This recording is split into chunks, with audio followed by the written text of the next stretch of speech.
snow fell cold on a bitter night. John was gone for the morning light. They blame Karen, but it don't sit right. Too many secrets hid from sight. Oh, the badge runs deep, the law runs thin.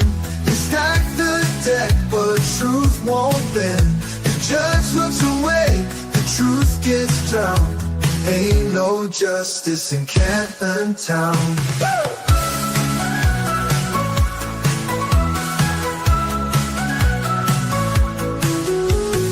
Proctor's story shifts and sways. Cameras vanish, records fade. The Alberts toast while the doubts grow strong. The folks still fight, won't be long. Oh, the badge runs deep, the law runs thin. They stack the deck, but truth won't bend. The judge looks away, the truth gets drowned. Ain't no justice in Canton Town.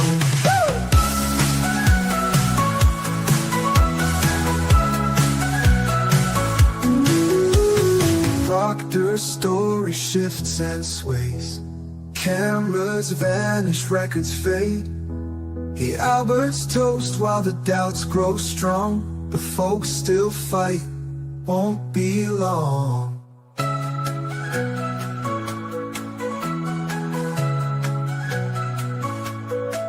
Oh, the badge runs deep, the law runs thin. They stack the deck, but truth won't bend. The judge looks away, the truth gets drowned. Ain't no justice in Canton Town.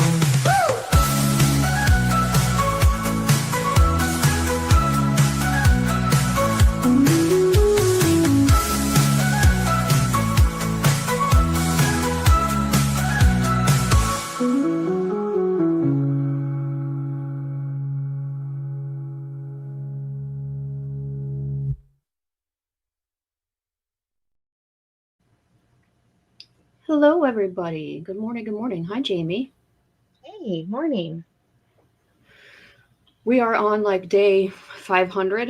Yeah. Actually, I think it's day 26, half day. Yeah, I heard that. Did she say why it's a half day or it's just a half day? I didn't hear, but I thought we had a full week, but I guess she just considered this a full week. But I don't know. I feel like they're close to being done anyway, so whatevs. I hope so, but who knows? I feel like some of these took a little bit longer. It's because Brennan wants to overly cross everybody. Like Yeah. little he is. Yeah, I was kind of like going back to listen last night, and like he could have done Brennan could have done so much better if he had just shut up an hour earlier, like 30 minutes earlier, with Dr. Russell. Because he kept going around and around with the same questions. So yeah. And he kept picking at her, and then I think it just didn't resonate well, and I think people tune out. So yeah, just my thought. I did think Officer Barros was I think he did really well for the defense. And yeah, Brennan got some points in, but I don't think they were as strong as the holy crap, that's a full taillight. Yeah. Same here. Like I thought he got some of his punches in with his memory, going at his memory and stuff like that. But ultimately, we all heard what he said in the last trial. And he was just able to be more specific this time. Because they didn't really, because I remember him on the stand, they brought him up, they asked him, and if the defense hadn't even talked to him, how would they going to know if they showed him a picture and he said, well, no, it did look like that. You know what I mean? So now that they've been able to talk to him and he's like, no, it did not look like that. They're like, okay, we're bringing you in. Right. Let's talk more about this. Because I'd be scared to like cross him if I wasn't sure what he was going to say. Yeah. You know, 'cause I mean, he did say a piece missing, but everybody's perception of that is a little different. So maybe he would have been like, well, yeah, I meant like the whole piece is missing. And then you're like, well, that doesn't help us any. But, Yeah. but And I thought he was good otherwise. Like his testimony of like, well, I know what I saw, even though he keeps saying, keeps getting caught up in the memory thing. yeah. And I think that, what was I going to say? Oh, I felt I was watching some of the recaps last night, and they kind of said it the way I was thinking it, and I couldn't put it in words at the time. But that guy looked like Officer Barrows looked like he was like, oh, thank God somebody finally asked me for more details. Like, Yeah. like Like, I've been sitting on this for a year. I've wanted to say more, but I wasn't asked further questions. And the defense didn't cross him last year, so they didn't ask further questions. Lally didn't want to ask him further questions. So yeah, I remember thinking, why did Lally even bring him in? He's not good for them. And he was pointless, but Lally did a Lally thing, you know. well, I also think Lally had somewhat more ethics, marginally. I would agree. I feel like Lally's like, bring it all in. I don't care anymore. Like, let's just do this. And Brennan's more strategic and weaselly about what he's doing. Right. And that's not like the prosecution isn't supposed to be weaselly. Like they're supposed to do what Lally did. Bring it all in and let the jury decide. Like these are the facts. This is what people saw. Yep. It's exactly how it should be.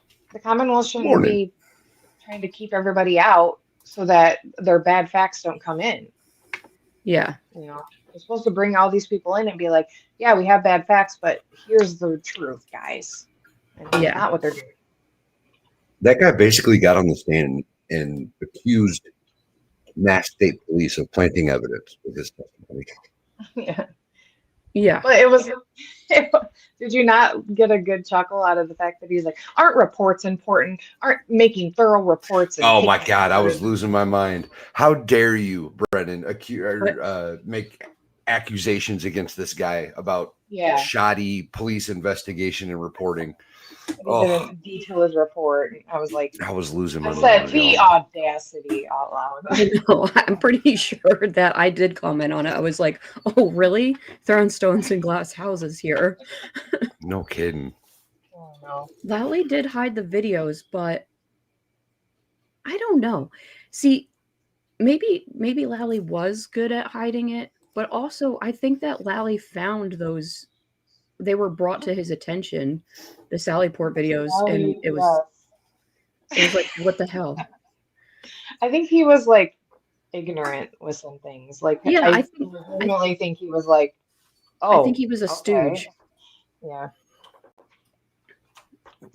That's just my thought on that. And the inverted part, like, I think he played it and he was like, holy crap, like, and didn't notice it at first. Maybe he did. Like, I don't know. Yeah. Maybe he's like, no. Let's just put this up there. It's fine. So. Yeah. More than just hiding the video. Yeah, I know. He did other stuff, but at the same time, I still think he was. I said marginally more ethical than he did, guys. Right. You're right. Like he did stuff, but he also ultimately during the trial brought it all out. He even brought Proctor up there, regardless. Yeah. Oh. Yeah, I think that's the word. Maybe ethics isn't. It's less shady. I think ethics is a perfectly good word to use there. I think Brennan is as unethical as they come. I think that. Yeah, Brennan for sure. Like this man is irritating. Yes, this is a good point, Jess. I think that he just listened to what everybody told him because he was a stooge. He was literally a wet noodle up there doing whatever the puppet masters told him to do.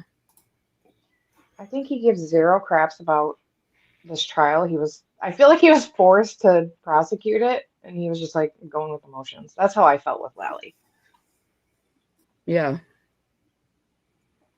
It's hard to bring a video to light if the cops are hiding it from him, right? Like, and I'm not sticking up for Lally by any means. I do think he's quite the turd, but if the dirty cop that planted evidence doesn't provide the videos that he's supposed to, hard to do anything about that, I guess. Yeah, but you got to wonder if he questioned where the rest of the day went. No, of course not. No. Don't do that. I think he did that too. Like he was just so like, do you have this? And they're like, nah. And he's like, all right. And he just like never followed up with stuff. Yeah. Yeah. That's how I feel like he was lazy with everything. Like he was lazy. Yeah. And I don't think Hank is lazy. I think Hank just only asks the questions he wants the answers to. Yeah, he only wants the good facts in.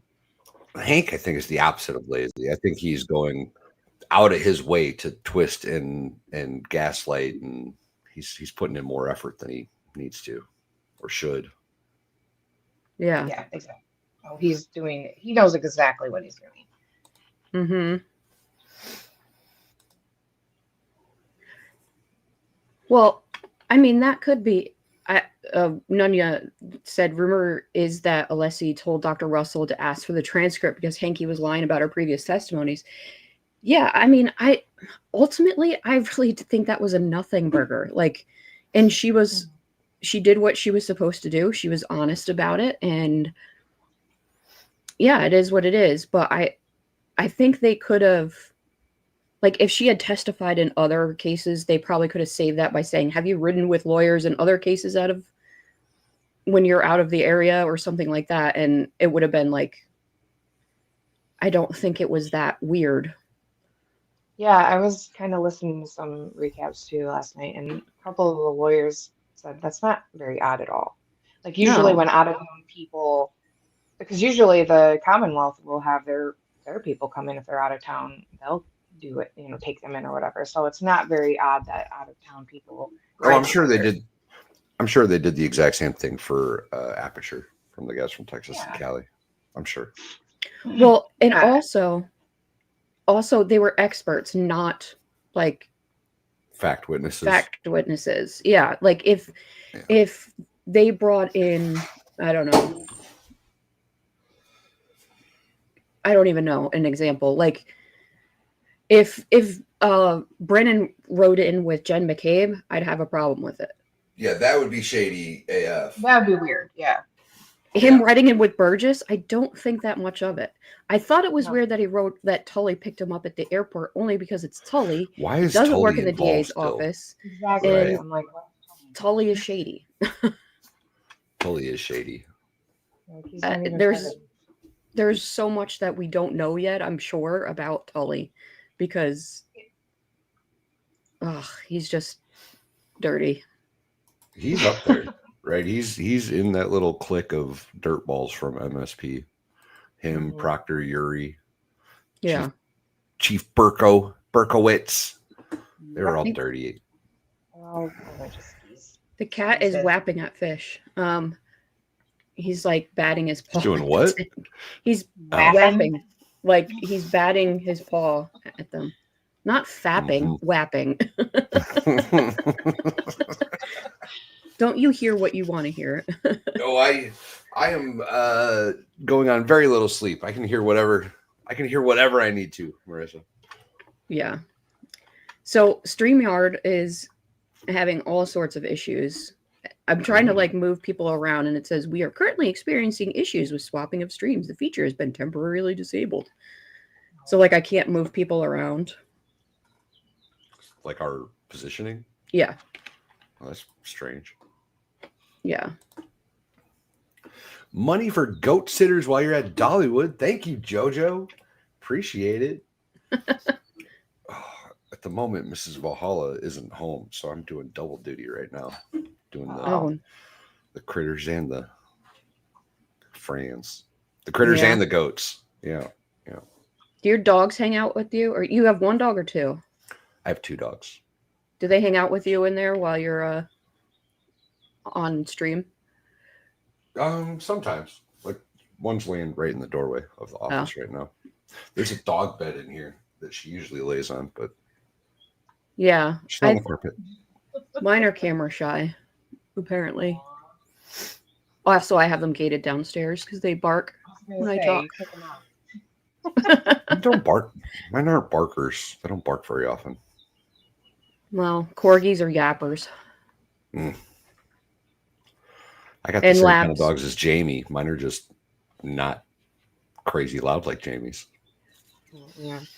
Well, they're like dead asleep all day long, and then just a gnat will fly by, and they'll just go crazy. And they hear the flap of the gnat's wings. Right. What is that? Like, hey, there's something here. You know what I find funny? Because I live on a main road, but like anytime they hear a car slow down, they lose their mind. Like they run to the window. It's the weirdest thing because I'm like, how do you know? Oh, they know. They know. It's just weird. Dogs are hilarious.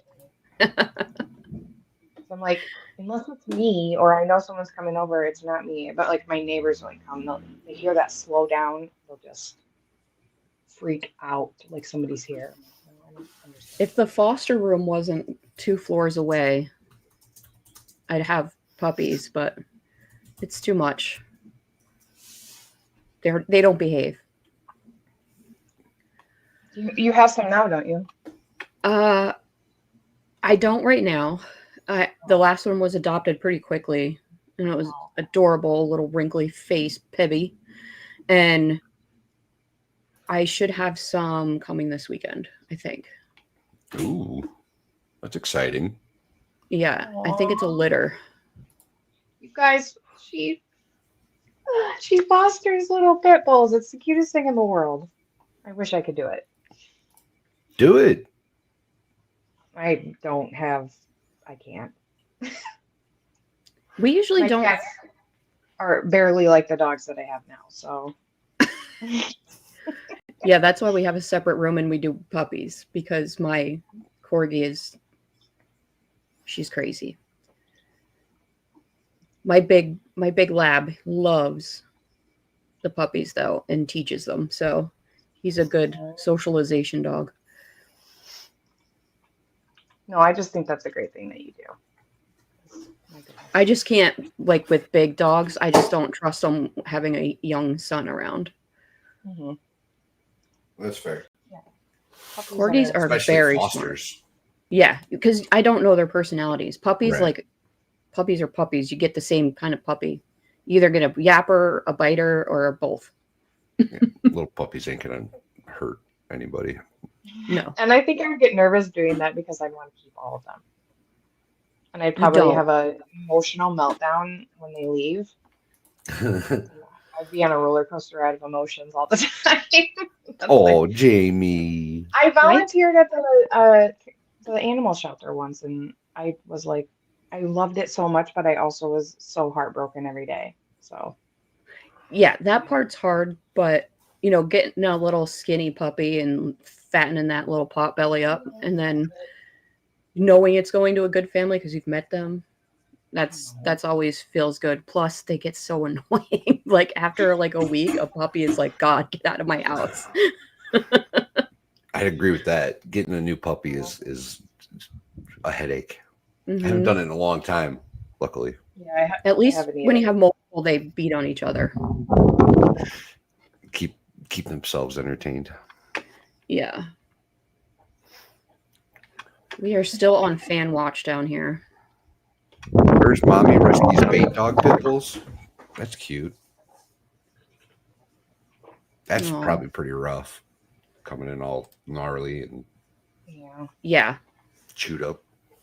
Before I had a kid, we had some of the more very sad stories of adults, and I actually have some bites too that look very similar to John O'Keefe's. Weird. Yeah. Weird, huh? Who was asking about it? Shore Life Creations. As of last night, he has yet to get his suitcase but they did find it. It's on an island called Transit. So hopefully it'll be there soon. Oh, God. An island called Transit.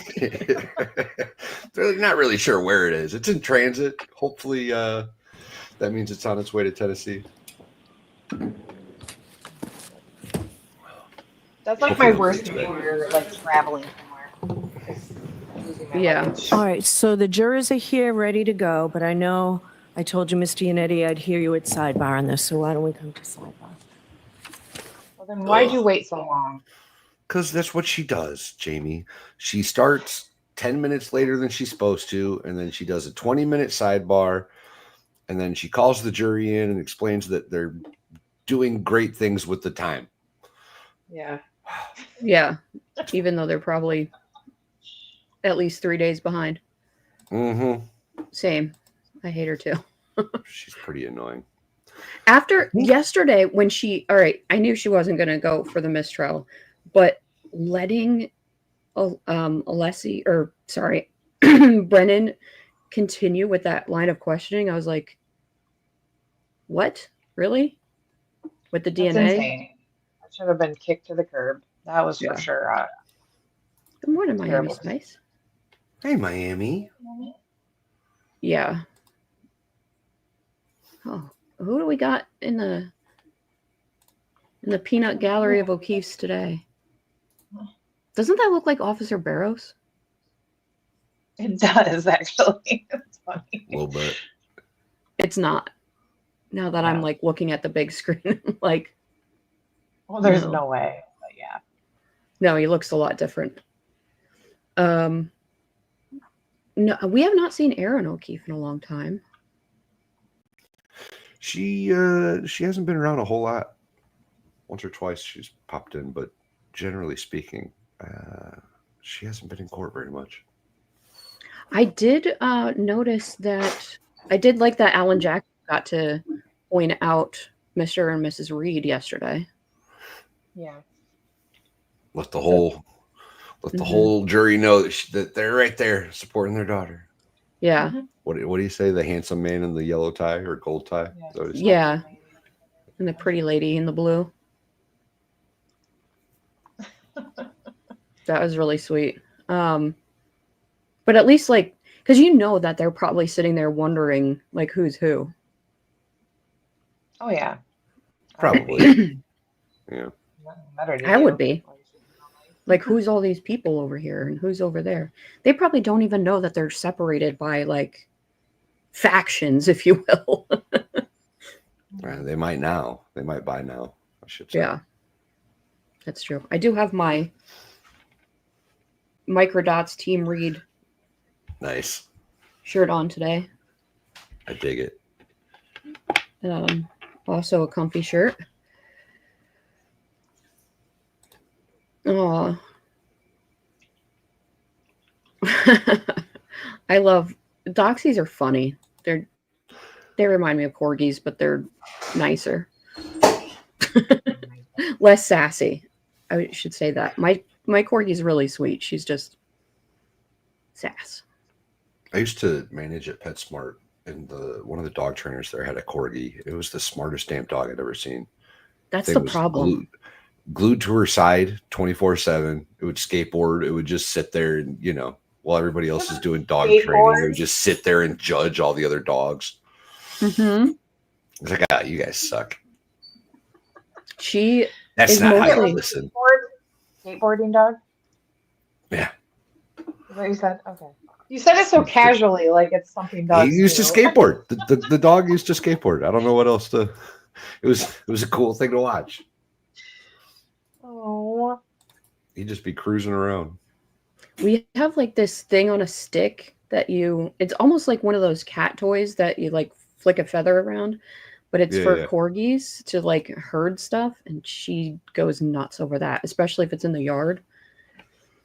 She's definitely got the herding instinct, but she's more of a loner. Like not a lap dog, not a Velcro dog. She's prefers to do her own thing, and she will look at you judgingly if you interrupt that. Leave me alone. Mm-hmm. Man. Unless she wants food, and then she's like looking behind you like, I'm so cute. Mm. Jalapeno on a stick. Jalapeno on a steak. Jeff Yeah. Dunham, you know.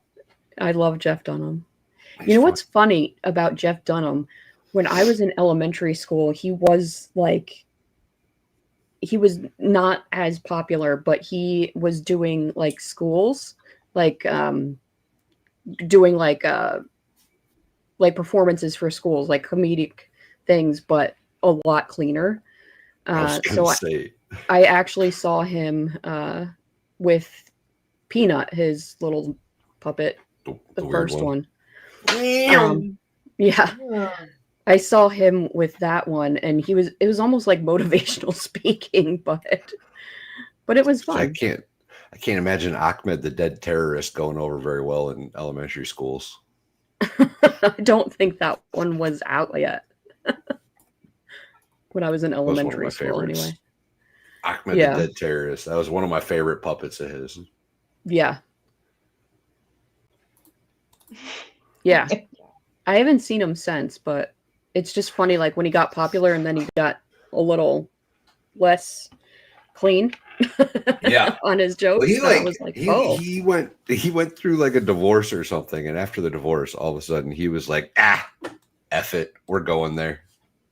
Yeah.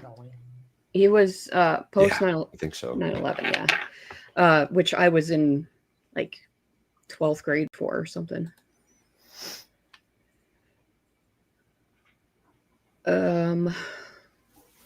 Did we get some like memberships here? Somebody. Yeah. Granny Smith became a new member. I'm not sure where. Must be Mo's. Well, thank you, Granny Smith, for becoming a member of Mo. Oh, what's she called? The Church of Mo. There you go. The Church of Mo. Thank you. Thank you. I couldn't remember.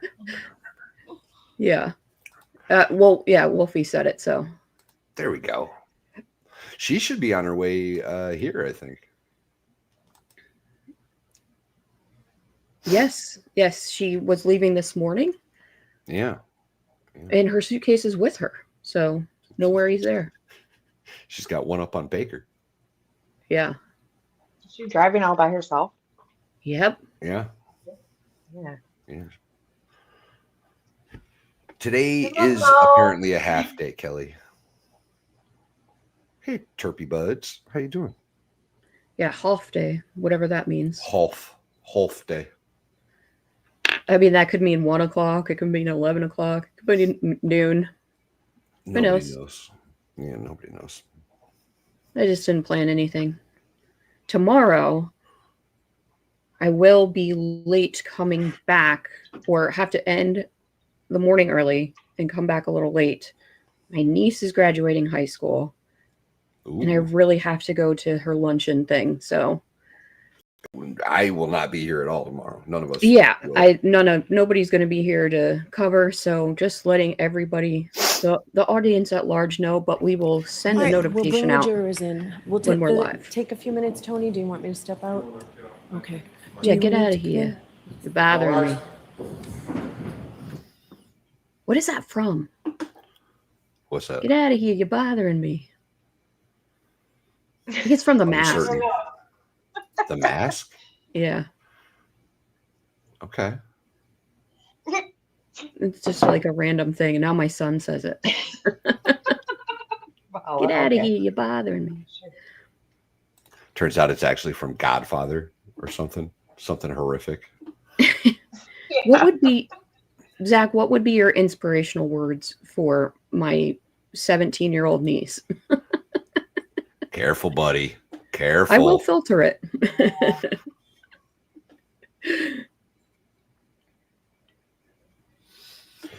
So we went on another sidebar or a short break, or the jury's the jury's what the hell's coming. going on? Okay. Since when do we bring the camera to the fan for that? What the hell, Court TV? Get it together. I think they've done it this time because Bev was yeah. I think they did show a juror last time. They did, yeah. Yeah. Okay.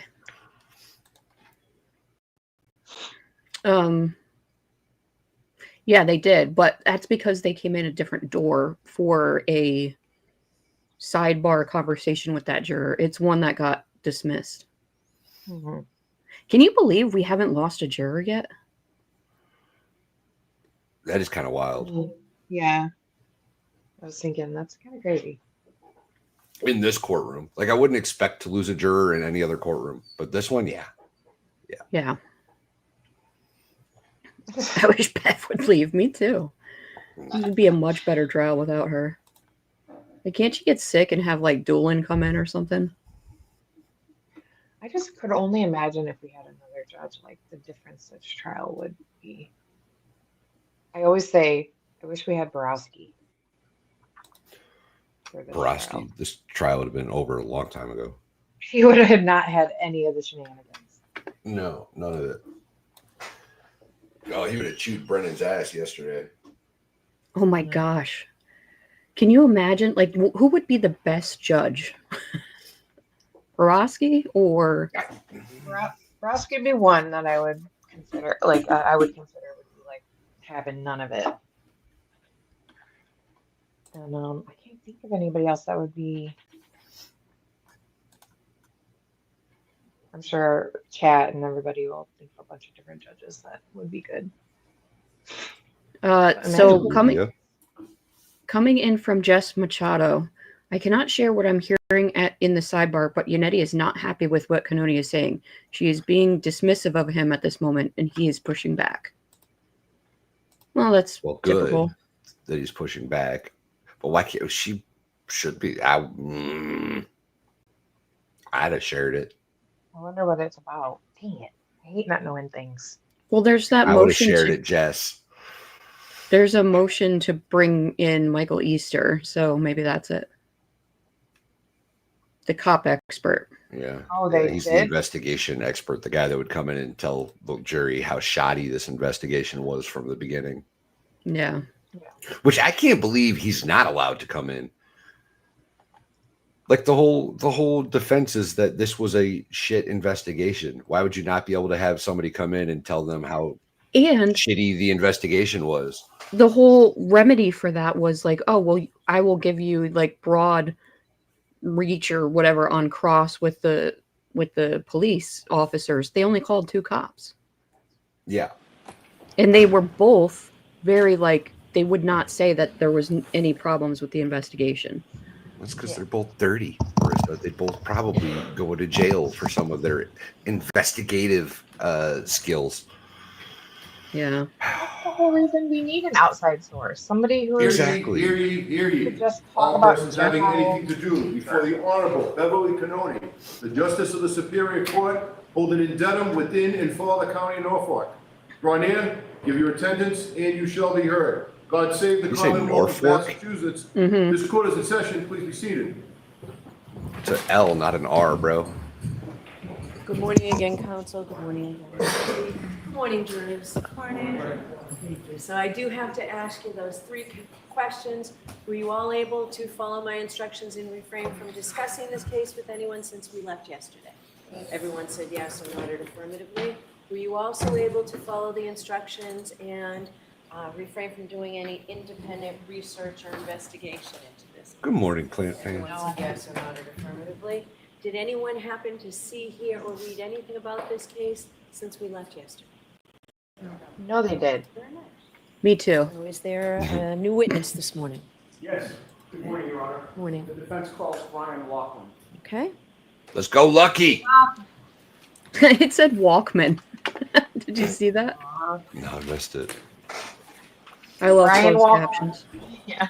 So Brian Laughlin, Laughlin, however the hell you say it, I don't know. They've all got speech impediments in Boston. He was the snowplow driver that Proctor said was unlocatable, and testified last year that there was a Ford Edge sitting in front of the Alberts house, and he drove past there at least once or twice, and there was nobody on the lawn. And also important to note that he went to school with Chris Albert, I believe, and is actually, tried to do right by the Alberts. Morning. Good morning. even though they were probably bullies to him. I'm sure. Probably. May I proceed, Your Honor? Yes. Oh, Good morning, sir. In a good loud voice, would you please No state your contest. name and spell your last name? 100%. Sure, it's Brian Laughlin, Loughran. In what town do you live, sir? I live in Canton. Where did you grow up? In Canton, How long have you lived in Canton? all my life. Did you attend Canton Public Schools? Yes, I did. Through which grade? I graduated from Canton High School, What year did you graduate? 1990. Do you have brothers and sisters? Yes, How many? I have two brothers, one sister. What are their names? Christopher, Michelle, and Michael.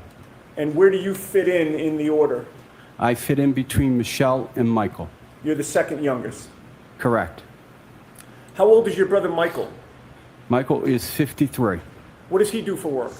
He owns his own driving school, and he was a member of the select board. And you say he owns his own driving school. In which town?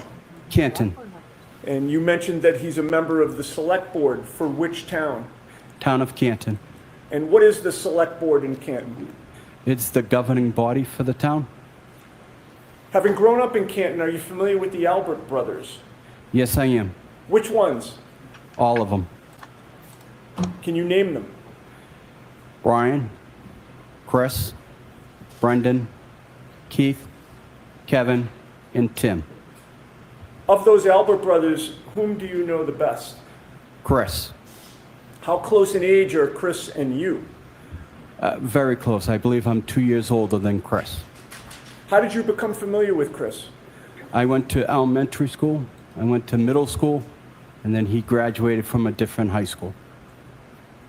Was there any other relationship between the two of you beyond being classmates? Yes, eventually I ended up working for Chris, delivering pizzas. How old were you approximately when you started delivering pizzas for Chris Albert? About 26. Do you remember the name of his pizza establishment? Yes, D&E Pizza, Where is that located? Canton Center.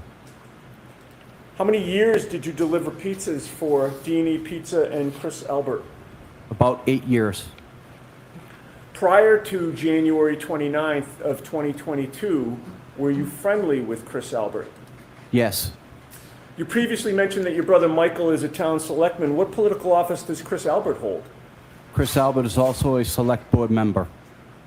And Chris Albert is Brian Albert's brother, obviously. Yes, So your brother and Brian Albert's brother are both town selectmen together. correct. How did you become familiar with Kevin Albert?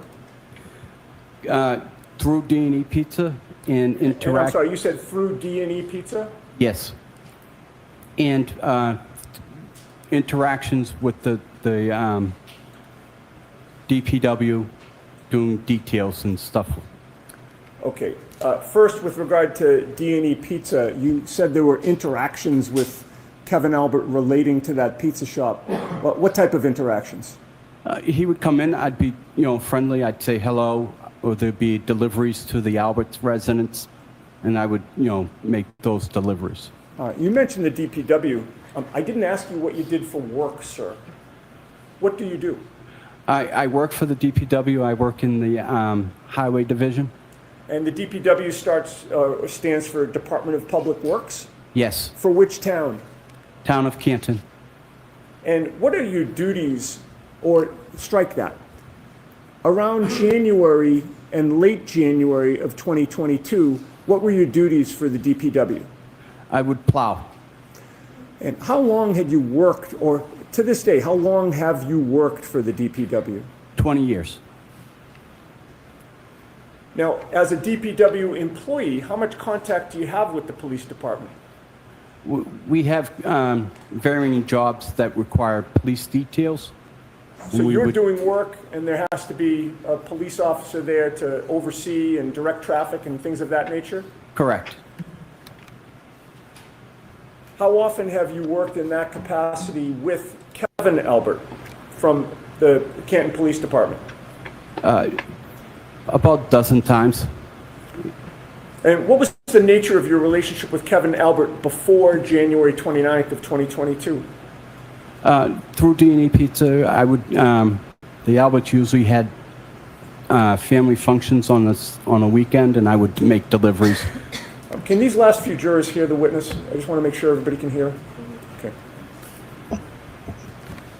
Now, what was how did you become familiar with Brian Albert? Again, through D&E Pizzas and deliveries Deliveries where? to his residence. Do you know what his residence is or what the address is? I do. What is it? 34 Fairview Drive. What was your understanding of what Brian Albert did for a living? My understanding, he was a police officer for the city of Boston. Now, you say that you made deliveries to 34 Fairview Road. How often, and was there a particular day of the week that you delivered more than others? It's usually once a week, and it was usually on Sundays. And that was to 34 Fairview Road? Correct. As of January of 2022, how many decades had the Albert family lived at that address, if you know? As far as I couldn't give you a year, but I know as long as I've been in Canton, they've lived at that residence. All right, now directing your attention to January 28th and 29th of 2022, were you on duty as a snowplow driver that night and early morning? Yes. When did you learn that you would be on duty? Early January 28th, we were notified that we had a 2:30 start time. And that would be 2:30 a.m. A.M. on January 29th? Yes. How did you learn that you would be on duty? Our supervisors for the DPW would notify us. Who was your supervisor? William Walsh. And what instructions were you given in terms of when you were to report?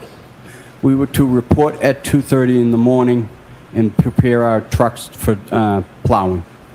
What time did you actually get to the DPW that morning? I got there about 2:15. And when you say you got there, where did you go? 160 Bolivar Street. And is that Bolivar? Yes. What is 160 Bolivar Street? It is the DPW garage. And when you go there, is there a requirement that you punch in? Yes. Did you punch in those early morning hours? Yes. Who was there when you got there? Other DPW employees and William Walsh. William Walsh being your supervisor? Yes. Were you assigned a specific route those early morning hours? Yes. What route was that? Route 11. What streets does Route 11 encompass? Route 11 encompasses Cedar Crest from Dedham Street to the end. It encompasses everything from Kings Road to Chapman Street. And streets in between as well? Yes. And what street is in between Cedar Crest and Chapman? There would be Spring Lane and Fairview. What truck or snowplow were you assigned in those early morning hours? I was assigned truck 30. And does that have a particular nickname? Yes, it's considered a Franken truck. You said Franken truck, Yes. like Frankenstein. Yes. Why was it nicknamed Franken truck? It was a very uncomfortable truck, and it had a lot of mishmash of parts to make it more convenient for the drivers. Okay, I'd like to show you some photos, sir. Okay. It was a hodgepodge of parts. It was this big, ugly truck with this weird plow, and it sat up real high. I'm sure they're about to get into Mr. it. Laughlin, I've placed 4 photographs in front of you. If you could just familiarize I hope yourself you with show a them and look picture. up at me when you're done.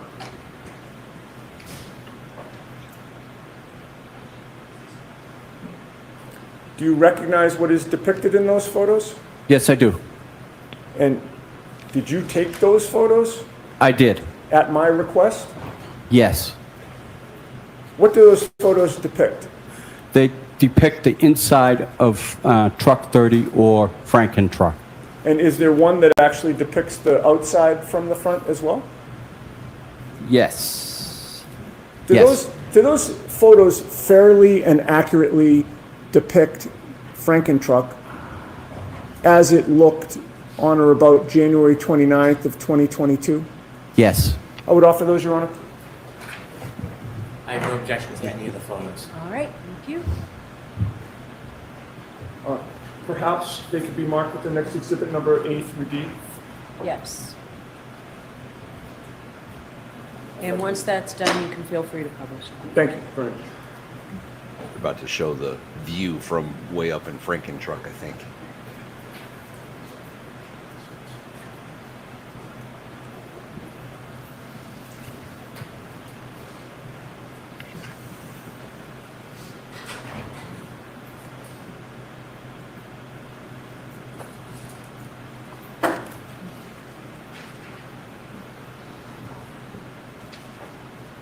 This is a 211A through 211D. Thank you. And with the court's permission, Mr. Wolf, if you would publish them one at a time in the order we this discussed. is a pretty damning witness for the. I imagine that is 211A, Madam Court Reporter. Drive safe, Kelly. Ms. Gianetti, why don't you take the photos so you'll know what they Oh, are? great idea.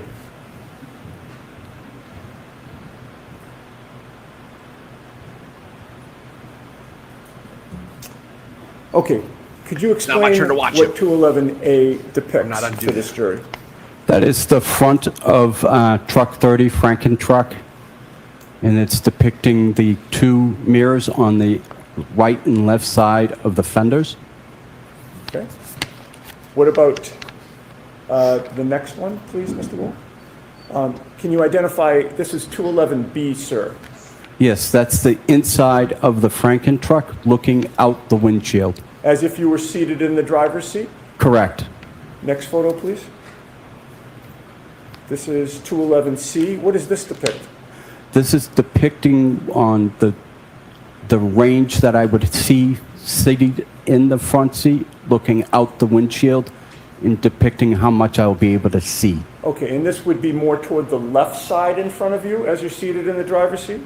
Correct. All right, next photo, please. This is 211D. Could you explain this to the jury? Again, I'm sitting in the front seat of the Franken truck, and I'm taking a picture out the right side of the windshield, again, depicting on how much I can see out it. Thank you. Okay, we can take those down and put the lights on. Okay, so you previously testified that you got to the garage about 2:15 a.m. on January 29th. Could you explain to the jury, what do you do when you get there at 2:15 a.m.? So at 2:15, we do a simple circle check to make sure that there are no defects with the truck. We go ahead and we make sure it has plenty of diesel. And then I put, any supplies that I may have for the night, planning on an overnight shift. And then I get in the truck and I proceed to my route. And what type of supplies are you talking about, sir? Any types of drinks, food, anything, snacks. Preparing for a long night? Yes. The circle check, does that mean what it sounds like, where you sort of take a circle around the vehicle? Yes, we're trying to make sure that the truck is safe, that there is no defects that would hinder the job ahead of it of being able to plow. And when you did the circle check in those early morning hours, was there anything unusual that you found? None. Were you comfortable driving the snowplow that night? Yes. And you mentioned that you make sure it's filled with diesel fuel so you're good for the night. Correct. Now, what lighting is there on the truck We didn't see him. facing outward? I have 4 lights. I have the initial headlights, and then I have 2 plow lights that are on either side of the fenders. And And then I have marking lights, and then I have work lights in the back for the sander. okay. If you recall the one photo that showed the truck from the outside, were the 2 plow lights visible in that photo? Yes, they were. Were the headlights visible in that photo? Yes, they were. Could we display that one more time, Your Honor, to have him point that out? Is there a pointer there, sir? No, there is not. Okay. Could you describe on 211A where those plow lights are? Plow lights are just above the grill on the right side and left side. Okay. And would it be fair to say the plow lights appear to be a clear lens and then an orange lens on either side? Yes. And the headlights, sir, where are those located? They are to the right and left of the grill, and they're underneath. Okay. And those are located just to the right of the grill in terms of as we're looking at 211A? Yes. Okay. We can take that down and put the lights back on? Now, do you recall whether or not, oh, strike that. You also mentioned marking lights. Where are those? Marking lights are on the top of my truck, along with the beacon light on top of the truck. And what is a beacon light? Beacon light is exactly what it looks like. It's a light that just illuminates and it goes around in circles. And the marking lights, what do they do? They're similar to driving without your headlights. They're just there to mark the truck so that it's more visible for residents who may be driving and not paying attention. And where does the lighting face those marking lights? Front. Okay, so in terms of the light that strictly goes toward the front, you have marking lights, plow lights, and headlights, correct? Correct. Do you recall whether, when you did your circle check, you checked out whether those lights were all working? Correct. And were they working? Yes. When all of those lights are on, how bright is it in front of your truck? Extremely bright, almost as if I had a spotlight. And that's facing straight out? Correct. What about facing diagonally out front? Again, as far as the lights will illuminate. And then on either side, directly out to the side, how far can you see? About 5-6 feet. Okay. So you see more when you're looking straight out and then diagonally out, correct? Correct. You can see farther? Correct. Now, how about in terms of you being situated in the vehicle? How high up is the driver's seat? Driver's seat is an air ride seat, so it can adjust accordingly. What is an air ride seat? It is adjusted by air, and it can go up or down depending on the driver's. And how long did it take you to do the circle check, to put your snacks in the car and water, and to make sure the car or the truck is filled with diesel fuel? About 5 minutes. All right, so if you get there at 2:15, is it fair to say that you're ready to go on the road somewhere around 2:20 or 2:25 a.m.? Correct. And when you did start to go out on the road at around that time, how was the seat adjusted? I adjusted up so that my knees would hit the bottom of the steering wheel. How big is that steering wheel on the truck? It's fairly large. It's larger than a regular passenger vehicle. It's very large. As of January 29th of 2022, were there any obstructions on any part of the windshield that would prevent you from having a clear view in any direction through the windshield? No. Once you got into that truck in those early morning hours, how far could you see in front of your truck? As far as my eyes would let me see. And how far could you see diagonally? Diagonally, probably, again, as far as my eyes would let me see. All right. Now, you get on the road. When you plow, is there a particular method that you use? Yes. Describe that. I start in the middle of the road and work to the right, angling the plow to the right. Are you familiar with the term ring row right? Yes. Could you explain that to the jury, please? Sure. Ring row to the right is the amount of snow that's coming off the plow, creating a row. We angle everything to the right so that it does not impede on traffic on the left. Right. So if you had gone in the other direction, you'd be putting snow right in the opposite lane of travel, right? Correct. So you always go to the right. Correct. What part of the road, once you hit the roads, do you plow first? What part of the road? I start at the yellow line and I work to the curb line. Why do you plow the middle of the road first? Again, I want a ring road to the right, and I want to be able to give a bigger swath of space for first responders. And generally, after going up a street or a road that you plow, when do you come back down the same street? Immediately after I'm done. I was just Now, you thinking mentioned that. Route 11, your route that night. You mentioned that it takes you to Cedar Crest. Correct. Once you leave the DPW garage to go on your route, Route 11, how long does it take you to get to any part of Cedar Crest? About 10 minutes. May we display actually, it's Exhibit 49? Do we have access to Exhibit 49? What is it? Is it, It's just a map. okay. And if we can't put our hands on it quickly, I can just display it on the screen. Is it in evidence? It is. You can put it Okay, on the thank you, Ron. If you put up Exhibit 49 and maybe zoom in so we just see, well, I think it is as zoomed in as it's going to go. Is that true, Mr. Wilk, to get okay. Maybe zoom in on the top part of the map, if you would. Perfect. All right. So are you able to see that map from where you are? Yes, I can. And by the way, do you wear corrective lenses? Yes, I do. What do you wear? I wear glasses, and when it's inclement weather, I wear contacts. So on the night in question, They don't get fogged up. when you went out on your route that night, were you wearing glasses or contacts? Contacts. What are you wearing today? Contacts. You've testified in a prior proceeding regarding this matter last year, correct? Yes. What did you show up with that day? Glasses. And what's your difference? What is the difference in your ability to see the screen with your glasses or your contacts?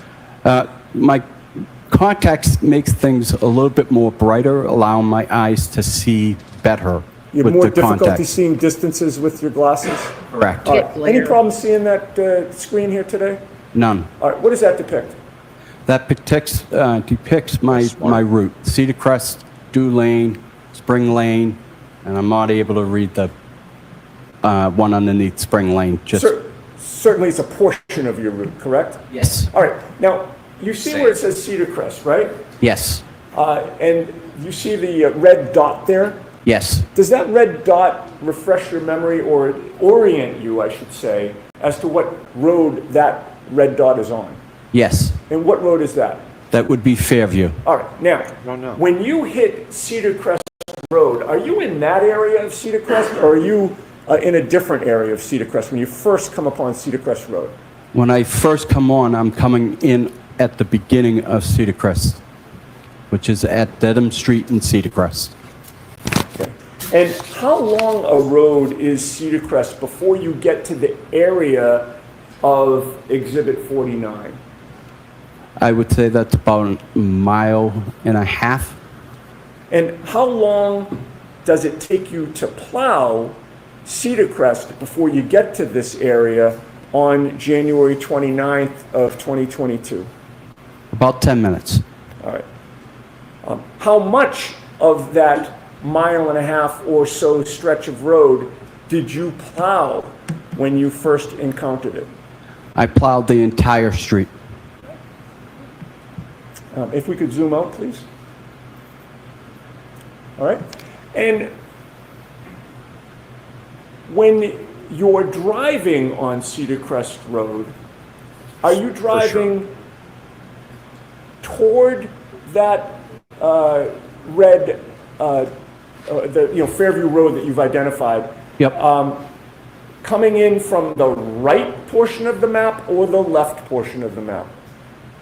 I'm coming from the right side of the map. All right. And so you start about a mile and a half down the road to the right, which is off this map, correct? Correct. And you say it takes you about 10 minutes to get to the area of Fairview? Yes. So would Fairview be on your right or your left when you first encounter it? On my left. And when you hit Fairview Road that first time, what do you do? I go all the way to the very end of Cedar Crest, turn way? around in the cul-de-sac, and then head back up towards Fairview. Okay, so you're passing Fairview on your left, Yes, plowing further, and then turning around and plowing back? yes. And when you came back to the intersection of Cedar Crest and Fairview, what did you do? I take a right. And how familiar were you with 34 Fairview Road on that day, Very, very familiar. having delivered pizzas there for years? And then having grown up in that neighborhood. Were you friendly with the Alberts growing up?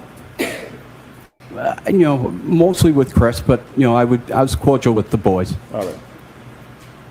The And boys. when you entered Fairview Road from Cedar Crest for the first time on your route, would 34 Fairview be on your right or your left? On my right, And can you give the jury your best estimate of when or what time was it when you first encountered 34 Fairview Road on January 29th of 2022? about 2:40, 2:45 That would be AM? a.m. And when you were passing 34 Fairview Road or encountering it at that point, what did you know about who lived there? I knew the Alberts lived there, and I knew that Brian Albert was a police officer, first responders. Now, aside Good from call. the lighting on your truck, were you aware of whether there were any streetlights in the area of 34 Fairview? Yes, Could you describe those? sure. There's one before you get to 34 Fairview driveway, and there's one after Fairview's driveway. Do you have a memory as to whether or not those streetlights were working on January 29th of 2022? I do not have a memory of that. But in any case, Honest. how much of the lighting of your Franken truck was illuminated Probably at didn't that matter. time? All my lights were working. Yeah, his truck's got so many lights on it. So you're now driving up Fairview Road, and 34 Fairview's on your right. Taking into account the lighting conditions that existed, especially on your truck, how much of the front lawn of 34 Fairview could you see? I could see all the way to the front door. What obstructions were there at the time when you first passed the Alberts residence? None. Were you familiar with the area of the flagpole on the left side of the property? Yes. Now, when you are plowing, sir, where is your attention focused? My attention's focused out the front window, to the right and to the left. Why? I am looking for pedestrians. I'm looking for residents that may be backing out, not aware that I'm there, and God forbid, not- animals. It's not God- illegal. How much of the time that you're plowing? Hold on. I need to address this. It's not illegal to not illuminate your flag, okay? It is, however, improper. If you fly a U.S. flag at night, it should be illuminated. Otherwise, it needs to be taken down and brought inside. It's not illegal. It's just improper flag etiquette. Correct. It's just disrespectful. Yeah. Flag etiquette, everybody. With Val. You heard it here Jamie? first. Don't you do it. Don't you listen. There is proper flag etiquette, and by God, you need.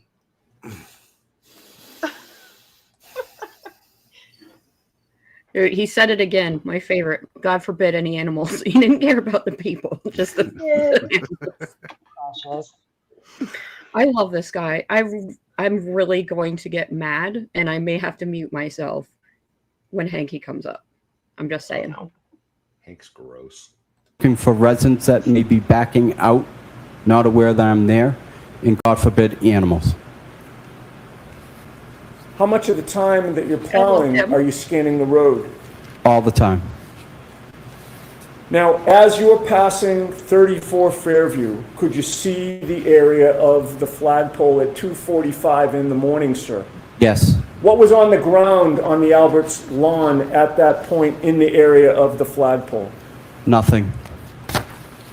did you see a 6'1", 216-pound man lying on that lawn? No. Now, after plowing Fairview with the Alberts Agreed. residence to your right, what do you do? I go to the very end, take a left on the Chapman Street, back down Chapman Street, and then take a left back onto Fairview. And are you plowing the whole time? Yes. Does anybody hear that like knuckle popping kind of sound that's I happening? think it's a binder. I thought it was you. Oh, the binder. It sounds like a, I don't know. Somebody was like- cracking them out. Yeah, but that makes sense.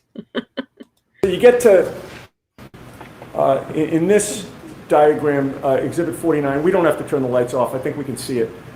You're traveling in a down direction, correct? Correct. And you would hit Chapman Street. Is that fair to say that's at the bottom? Correct. You do some type of three-point turn and go back down Fairview? Yes. How long does it take you to get from 34 Fairview the first time to get to Chapman Street? Ugh. Maybe 5-10 minutes. And then how long does it take you to get from Chapman Street back down so that you're now passing 34 Fairview again? Again, about 5-10 minutes. And when you're coming back down, what side of the road is 34 Fairview? On my left. Saw that, Baker.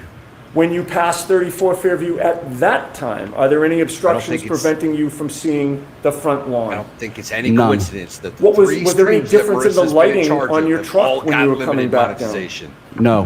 Where was your attention? What? I don't think it's any coincidence that the three streams that Marissa's been in charge of have all gotten limited monetization. They All keep three of putting them. up that gross arm. I've even tried and limiting it by like taking it down, especially during pause. But As soon as that picture hits, it just goes yellow. They're like, he "Yep, did it that's close before it enough." hit. It put the arm up yesterday. Really? Maybe It's it is just- you then. I offend Potty people. mouth in here. Potty mouth. I haven't dropped any swears today. Not yet. Hank hasn't started questioning anybody yet. That's true.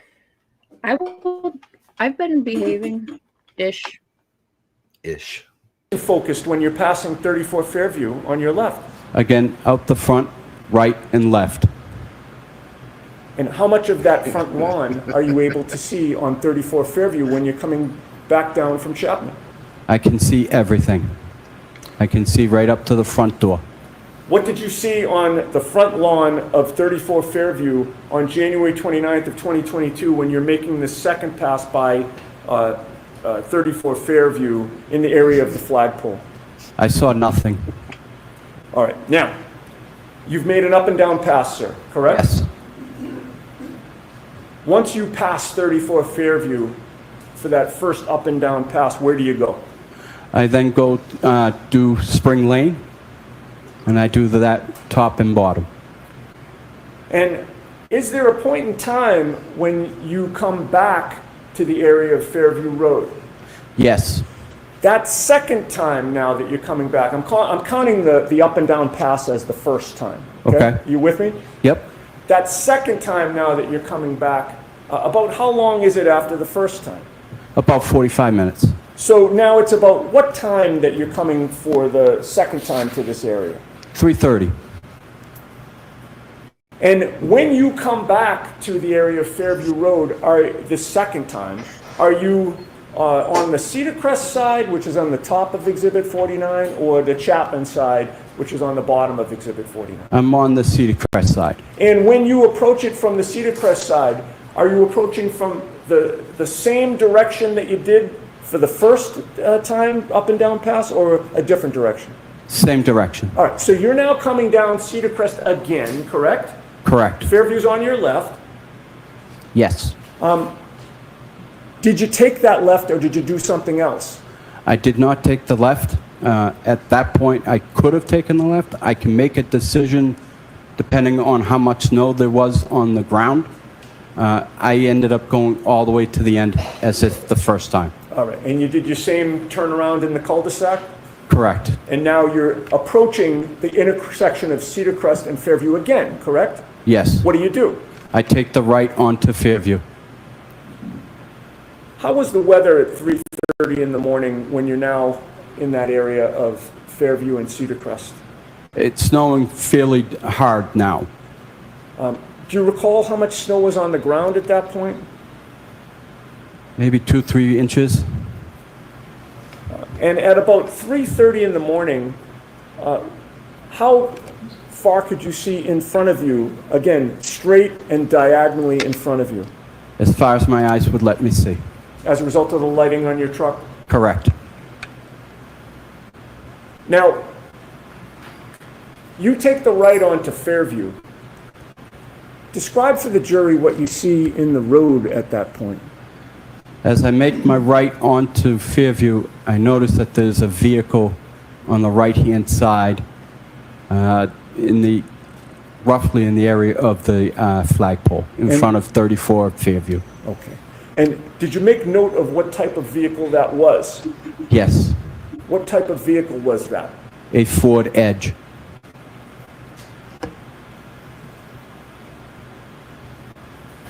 What direction was that vehicle parked when you saw it?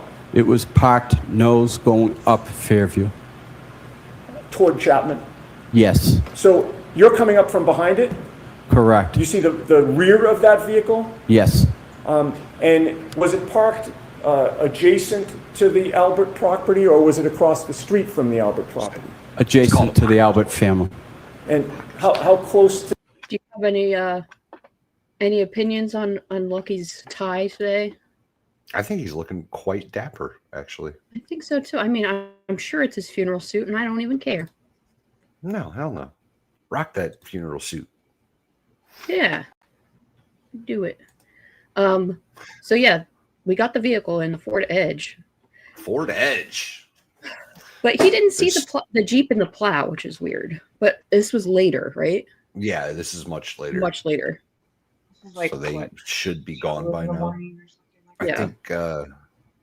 I think Higgy's already at Canton PD, I think. Right. that? Oh yeah, this was well after everybody. It was left. like after 2, right? Yeah. I believe so. I didn't even pay attention to the time. The time I didn't either. I missed it. I forgot about the time, but I knew it was well after like 2 in the morning. But that means that somebody must have moved their car out there. Yeah, almost like they were trying to block the camera across the street or something. Oh, Yeah, that maybe. was like kind of Or the if, whole you know, information. they didn't want to drag a body all the way across the lawn. They just loaded it into the car and dumped it out the side or something. Something. Right. I don't know. Something. To the area of the flagpole was that Ford Edge parked at 3:30 in the morning. I can't give you an exact measurement, but looking at the front door, it was about 3 feet to the left of the front door in the area of the flagpole, so in between the front door and the flagpole. Now, what caused you to remember that there was a Ford Edge parked at 3:30 outside the Alberts residence that night? For as long as I can remember, they have never parked a vehicle in front of their house. They've always had enough ample parking in the driveway. What policies or protocols of the DPW are in force when vehicles are parked on the street or the road during a snow emergency? There is no parking allowed. We are supposed to notify our supervisor when there is a vehicle in the way. At that point, the supervisor will make attempt to call the resident or have the police show up at the resident. And then if they can't get the car removed, the car gets towed. I do believe there's Sir, did you follow 3 protocol that night? I did not. Ford Edges. I believe there's 3 Ford Edges in the Albert clan, at least. Yeah, I think Brian Albert himself had one, but I think one of the kids drove it. I think Brian had one. I think Allie McCabe, I think, had one. Mm-hmm. And then somebody else. I don't remember. I could Chris, be wrong on maybe? that too, but that could be. I think Chris. believe Yeah. that it was Colin was one of them. Oh, yeah, maybe Colin. I don't know. Why Colin not? and Kevin. Brian, Albert, Colin, Knowing and Kevin. the Albert family, knowing that there was a first responder, I gave them respect and opted not to follow procedures. How did the presence of that Ford Edge parked on the side of the road affect your direction of travel? I had to go around the vehicle. How did you maneuver around it? I had to maneuver to the left, go up, and then maneuver back right into my lane, and then continue up Fairview. And at any point when you were maneuvering to the left and then angling back to the right, could you see part of the front lawn of the Alberts? Yes, Were you able to see any part of the area around the flagpole? yes, as I maneuvered back right. And when you maneuvered back right and saw that area, what, if anything, did you see on the ground in the area of the flagpole? I saw nothing. All right. So now you've passed 34 Fairview again. Where do you go? I go back to the top of Chapman, and again I do a left and a right and head back down Fairview. Another 3-point turn. Correct. So now you're doing your second up and down, correct? Correct. All right. So you then enter Fairview again, coming back down from Chapman.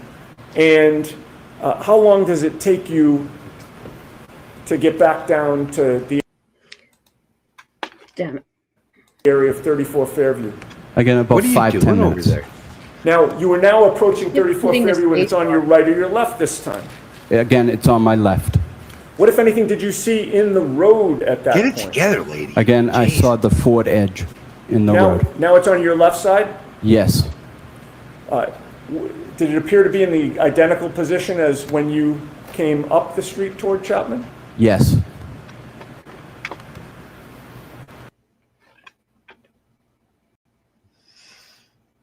I think that No. was the first time when he didn't turn onto Fairview and he kept Yeah. going down Cedar Crest. I think he saw it then. And then And he came didn't, back. he said he didn't report it as a favor to the Alberts Yeah, he didn't want to. because he didn't want to Get get it them in towed. trouble. Yeah. Or get them a ticket or something.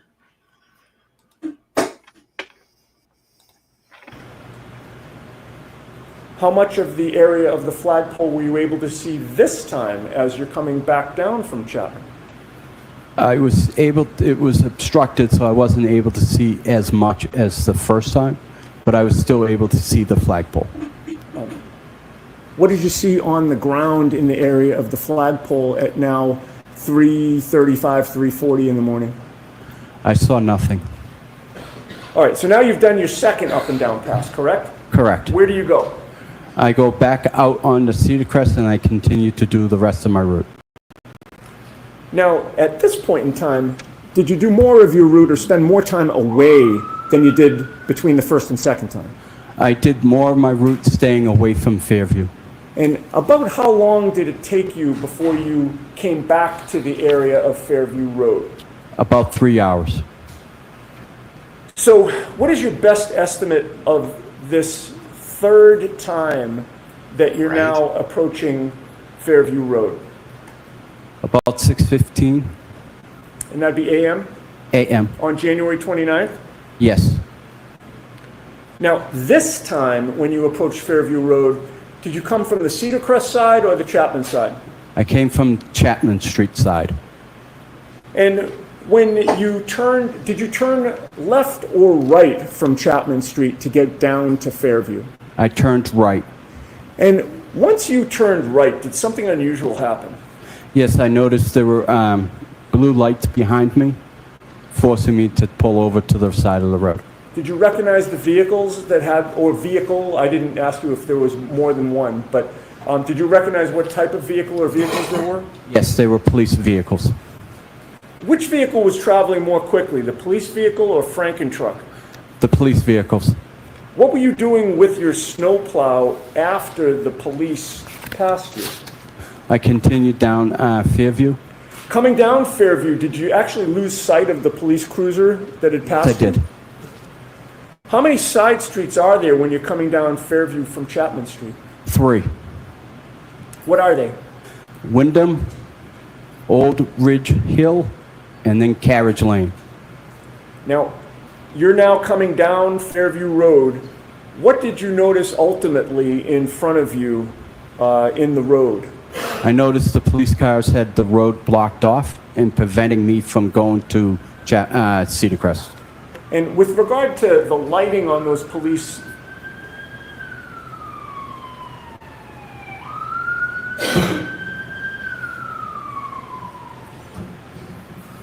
With regard to the lighting on those police vehicles as the road was blocked off, could you describe that for the jury?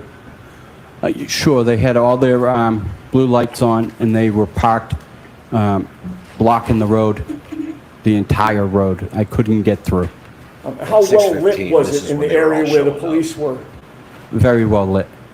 So you're now confronted with a blocked road. What do you do? I turn around at Carriage Lane, and I continue to do that road, and then I exit Carriage Lane and go to the left.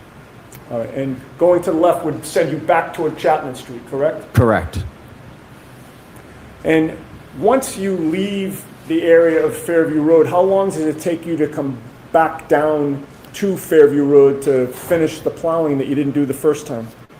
As soon as the police were able to leave the area, I was able to finish that area. Do you recall what time you finished your shift on January 29th? I honestly don't know. I don't know. Okay. I don't remember. I'm sorry. No worries. Do you remember if it was daylight out at that time? It was daylight. Okay. Now, sir, in the aftermath of that storm, when was the first time you were approached by anybody connected within this investigation on either side, if you recall? About 2 weeks. Who was it that approached you at that time? First name is Paul, and he described himself as a private investigator for the defense team. Prior to hearing from the defense private investigator, had you ever heard from anybody from any police department whatsoever? No. Do you know who Michael Proctor is? I do. Objection. I'll allow that. Why not? Why is And that objected did Michael to? Proctor ever call you or contact you at all in those 2 weeks? No. Where did the defense investigator approach you, if you recall? He approached me at my place of work, which was at the Canton Ice Rink, Metropolis Ice Rink. And what were you doing at the ice rink? I was operating the Zamboni. He rides a Now, without Zamboni! telling us, Outstanding! Outstanding! Of course Oh, he I love drives Lucky. the Zamboni. Duh. That makes me so happy. He's a Zamboni driver, y'all.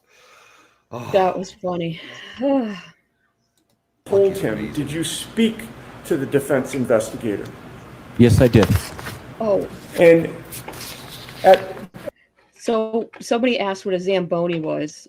A Zamboni is the big machine that they drive on the ice at ice rinks to flatten out all the divots and cracks and makes the ice smooth again. Yeah, does it drop water? I think it has like a big water tank on it that's got warmer water, and They fill in all the cracks with the water and then it refreezes and it makes it all very smooth. So like in a hockey game between the periods, the Zamboni will come out and clear the ice. yeah, so it'll be like all matte from like the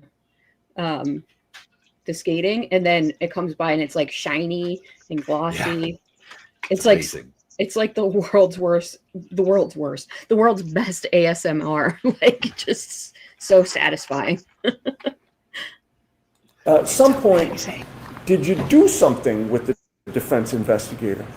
Yes, I met him for a second time at the Kennedy School, and then we both drove my route. Skipping ahead to the next year, sir, 2023, were you approached by law enforcement officers who were not Canton Police or Massachusetts State Police?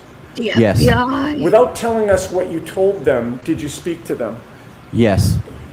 Before speaking to them in 2023, had you ever heard from former Trooper Michael Proctor or anybody from this investigation from the State Police or Canton Police? No.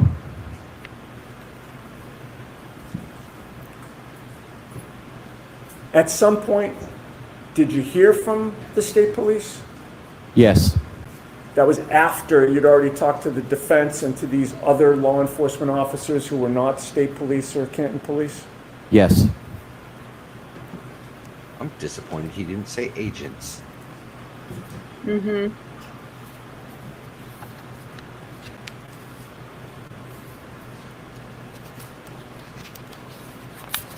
And sir, how clear is your memory about what you saw or didn't see in the early morning hours of January 29th of 2022 in the area of 34 Fairview? The first up and down pass, the second up and down pass, and then the third time you came. Very strong. I have no further questions. Thank you, sir. All right, thank you very much. The exhibit. Brace yourselves. Get your Advil in now, y'all. About to have a headache. All right, Mr. Brennan, whenever you're ready. Behind. I'll try to speak through. Good morning, sir. Good morning. Have you and I met before?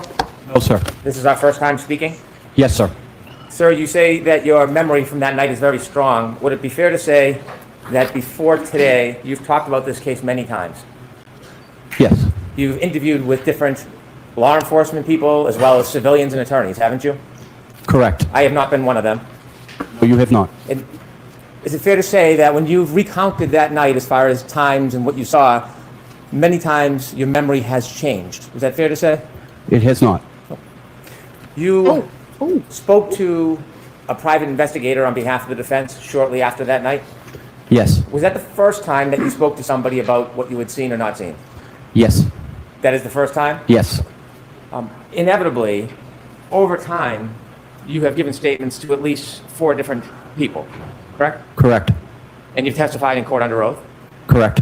During the pendency from that night until today, it's fair to say there are many times where you have been intimidated, isn't it? No. You've been threatened. Nope. You were aware, sir, that you were being threatened by an online blogger to expose you? I was not. You're saying you sit He here did today. not. He did not. Is he trying to throw Turtle Boy under the bus? Yes, he is. He's trying to say Turtle Boy threatened him to come out with this story. That is not the case. Somebody go on X and see what Turtle Boy is saying. Wow. I can't believe he just brought this up either, because they're not supposed to be talking about it. Otherwise, every damn witness for the Commonwealth would have been talking about it by now. They're not supposed to be bringing him up, I don't believe. Also, for the record, I have a picture of a Zamboni down here, if you'd like to show the people. Oh. Goodness.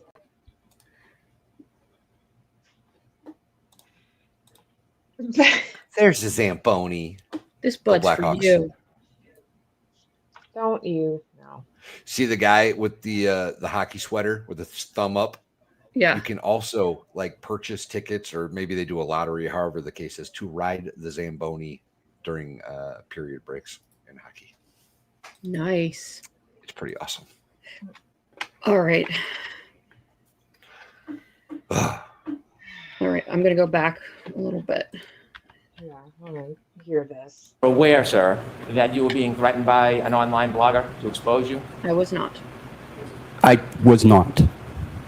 You're saying as you sit here today, you have no awareness in the history of this case that you were being threatened by an online blogger? Correct. I was not threatened by an online blogger. Was the online blogger threatening or saying that he would expose you and tell personal things about you if you weren't helpful? He was not threatening. Let's remove the word threatening. Was the person communicating and making clear to you? Okay, so Turtle Boy. What did he say? What did he say? Okay, He said, hold on, Hank I is got a a- rant. God damn it. Hold on. Hank, you stupid, dumb MFer. He goes, the question is you were threatened by online blogger? And he's like, no. He's like, okay, eventually, after Lucky's like, no, I wasn't. He's like, okay, well then let's take out the word threatening. So you were what by like? That's the entire question, you dipshit. Oh, He was threatening to expose you, is what he was trying. But it's still threatening to expose you. You're so stupid.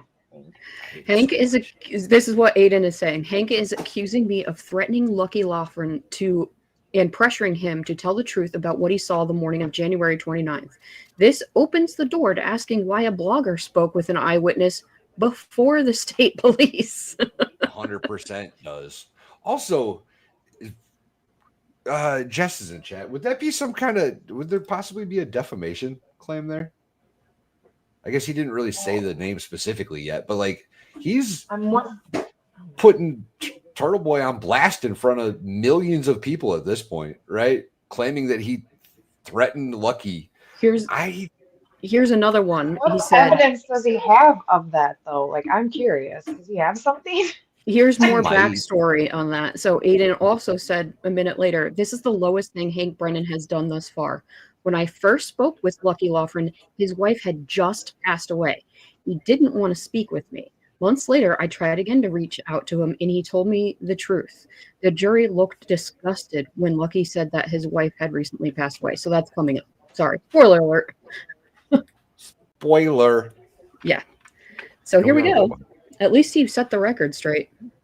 Threatened by an online blogger. Was the online blogger threatening or saying that he would expose you and tell personal things about you if you weren't helpful? He was not threatening. Let's remove the word threatening. Was the person communicating and making clear to you that if you didn't testify in a certain way, there would be some consequence to you? Objection. Can we have a time frame, please? Anytime from when you first spoke to the private investigator until today, were there communications made to you by an online blogger that there would be consequence to you if you didn't testify in a way that was acceptable to them? No, You listened, of course, didn't you, to podcasts that were about you? I did not. People told you about them. Yes, they did. When friends told you about them, you knew who that person was that was making those claims, correct? Correct. You were well aware of the person had a very strong and large social media presence.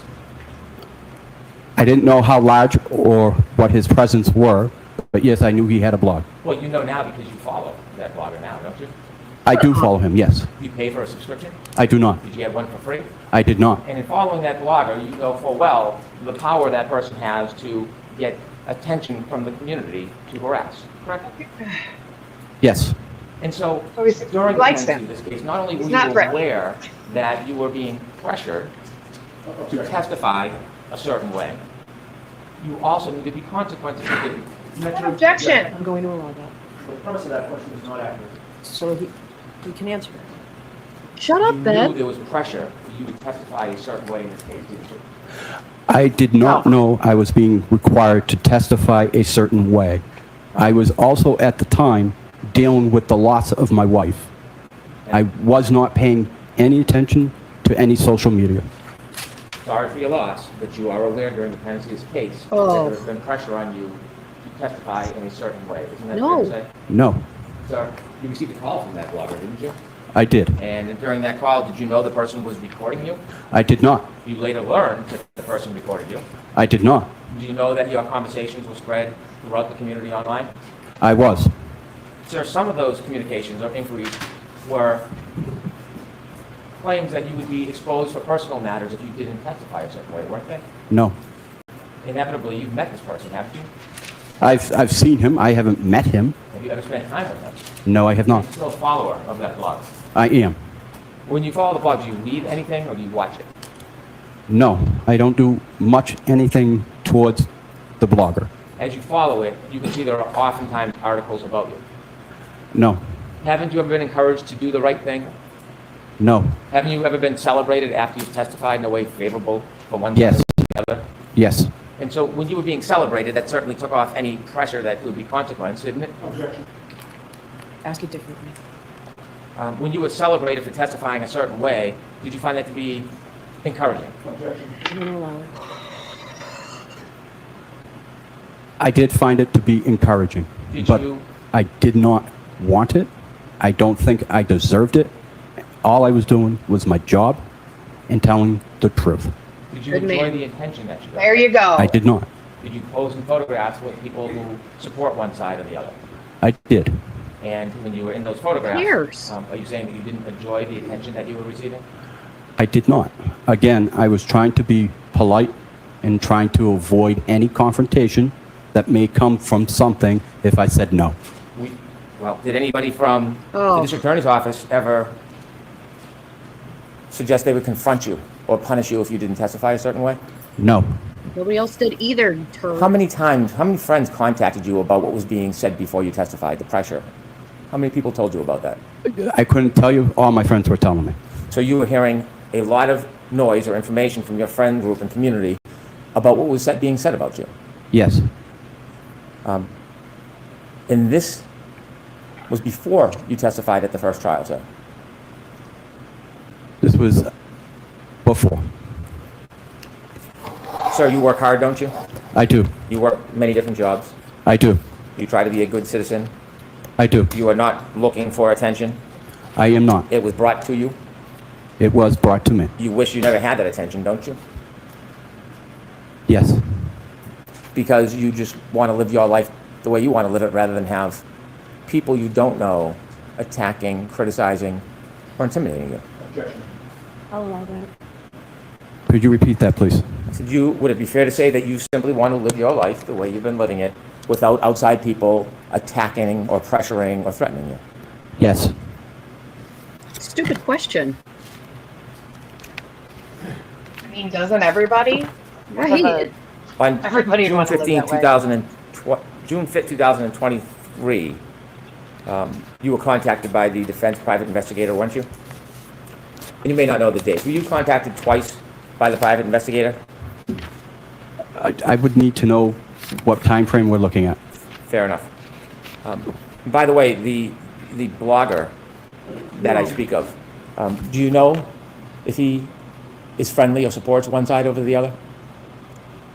I know he is friendly towards one side, yes. Okay. The side sitting in the back of the room? Does it matter? I would say the defense team. You've interacted with a private investigator hired by the defense. Yes. Have you also interacted with any of the attorneys? Yes. Yes. Which attorneys have you interacted with? Mr. Yannetti. Have you contacted or have you spoken to any other attorneys other than Mr. Yannetti? Just Mr. Yannetti. How many times have you spoken to Mr. Yannetti? Again, what are we talking? First trial, this trial? The entire time, from that night until today. Can you remember how many times that you've spoken? About 5 times. How many times have you gone in to be interviewed by him? 4 times? During those interviews, were they spaced out over the course of this case? Yes. What was the purpose of those interviews? To go over my testimony. When you went over testimony, were you ever shown prior testimony? Yes. Were you shown prior reports? No.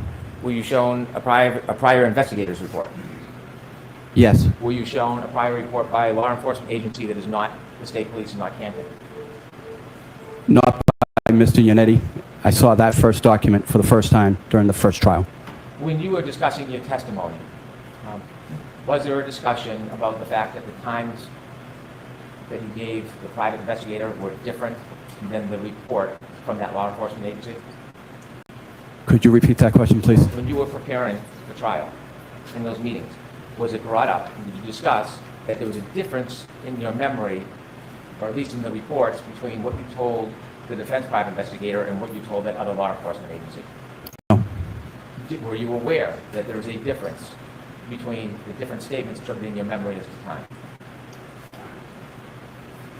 The first trial, yes.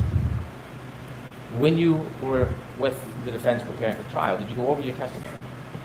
Yes. Did you go over questions and answers? Yes.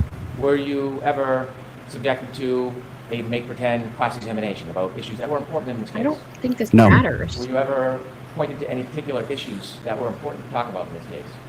No. When you did the questions and answers, were they written down or just a conversation? Can you repeat that one, please? I'm sorry. When you went through the questions and answers in preparing, practicing for your testimony, were they written down? So ask it differently. When you were preparing for your testimony, were the questions and answers written down, or was it just speaking? Just speaking. Those 4 times that you met, is that a guess, or was it 4 times? It was about 4 times, yes. Could it have been more? No. And during those 4 times, was there anything different other than going through questions and answers about testimony and preparation? Was there any other subjects you talked about? There were none. Did you ever receive any compensation, sir? I've received none. Do you know whether people were sending you compensation that you didn't receive? No. You don't know? I never received anything. Were you given anything to bring home with you so that you could remember past testimony or some of the questions and answers that were going to be asked? No. How long were your meetings in preparation for your testimony? About 45 minutes to an hour? Were they all about the same time or were they different? When you came into court last year, it's fair to say this is after you became aware of essentially being targeted, correct? You can answer that if you can. Can you answer that, Mr. Laughlin? I can. I don't ever felt like I was being targeted. This was after you received all the information from your friends and people in the community that you were being attacked. I'll allow that. Again, I don't feel like I was He's being attacked, targeted. but the dog bite can't be an attack. The dog bite can't be an attack, but Lucky was being attacked. Yeah, and I don't Bev, know what bias is showing again. he's just saying. That they sat down with him and talked to him about it. It's not like they rehearsed it. He didn't have like something to memorize that he took home. I mean, it was probably mostly to make him feel less nervous about it. No kidding. And really, Hank, do you not do this with any of yours? Learned after this case what happens with the blogger that you follow? No. You talked about your meeting Jury with doesn't the care. private investigator. The first time you met him, do you remember that meeting? Yes. Do you remember where you met him? I met him at my place of employment. Did you go anywhere with him that day? No, I did not. You had a conversation with him and you spoke about what you had remembered from that night? Yes. Do you remember when you spoke to that private investigator, you weren't sure how many times you went up and down Fairview that night? That you had said 2 or 3? No, I told him I went up at 2:30 at 2. I told him at 3:30 I went up 2. Went up and down. And I told him about 3 hours later I went up and down. I went down and wasn't able to go around the police cruisers and had to turn around at Carriage Lane. You mentioned that you believe you told the private investigator that you went up and down Lucky's at rock 2:30. solid, Do you remember when you spoke to the private investigator, you actually said 3 o'clock? I don't remember 3 o'clock.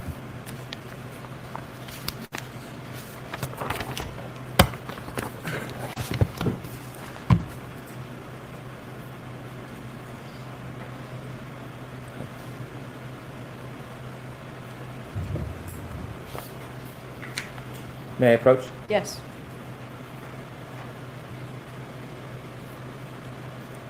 And before I do you remember you said that when you went on your second pass, it was around 3:15? I told him I went up Fairview between about 2:40 to 2:45. And I said about 45 minutes later, I went for the second time. Okay. Now you had said 2:30, and you just now said 2:40 to 2:45, and then you said 45 minutes later. Yep. Okay. Do you remember telling the private investigator that when you think, or you said you saw a Ford Edge, you were actually still on Cedar Brook, not on Fairview passing by it, but you saw it from the street at Cedar Brook? Do you remember telling him that? I don't remember. Cedar Crest. I don't remember ever saying that. Okay. May I approach? Yes. I think that was his testimony the first time. That he was at the intersection with Cedar Crest and Fairview, saw the Ford Edge, and didn't show you get a on that copy. street. This is a report that you didn't write, so I don't want you to read it. I want to show it to you and see if it helps remind you of what you told the private investigator that day. You can look What at did any he? part of this. It's a What I'm report that asking you didn't write. Is whether or not you remember telling the private investigator This that is when the you saw private the investigator, car, not- you weren't passing on Fairview, you were up on Cedar Crest. That's the question I'm asking. So I'd ask you to Why look did at he the put his part glasses on? I'm going to point out the part to you. When you're done, don't answer, just look up and I'll get to ask you some questions about your memory, okay? He might be farsighted, so like when he reads, he has to. Still needs readers. Yeah. Sometimes people can't read as close. Because he's got contacts in. Yeah. So it seemed So I've directed you to this part, but you can look at any part that you want to say.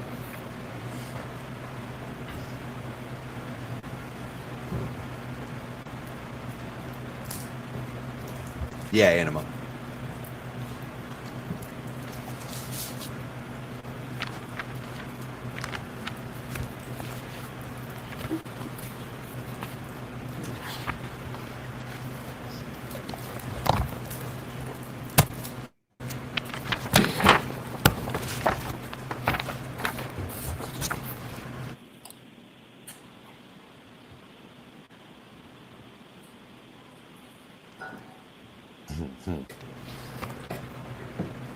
Are you done, sir? Yes. May I approach, Your Honor? Yes.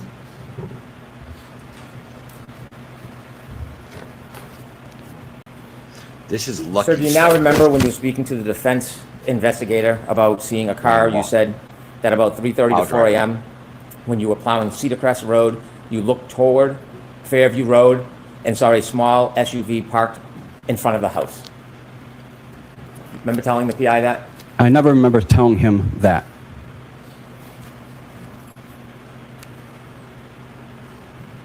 When you spoke to law enforcement, not the Canton Police or the state police, you understood it was important to be as accurate as possible? Yes. And you understood, at least with that law enforcement agency, if you misled them in any way, it could be up to a 10-year penalty? Yes. When you spoke to them, did you take that interview very seriously? Yes. Try to be as precise and accurate as you could? Brennan. Yes. And when you spoke to them, obviously, like anybody, you had in mind there could be serious consequences if they felt misled. Yes. You try to be honest with them, Yes. provide them your best memory and good faith. Yes. And this was shortly before, well, actually, this was May 24th, 2023, correct? Correct. When you met, there was more than one person there from this agency? I believe so. Was there potentially two? There was two. And when you met with them, they asked you about when you began working that night. Yes. You told them 11:30 to midnight. I never told him that. And so as you sit here today, your memory is you did not tell those law enforcement agents that you began work at 11:30 to 12? We had a 2:30 start time. I understand, but I'm asking you, I never told him. It was always 2:30 start time. when you spoke to them, do you remember telling them the first time you were out near the area was midnight? Nope. No. When you spoke to those law enforcement personnel, were they taking notes? I believe so. Have you ever seen their report?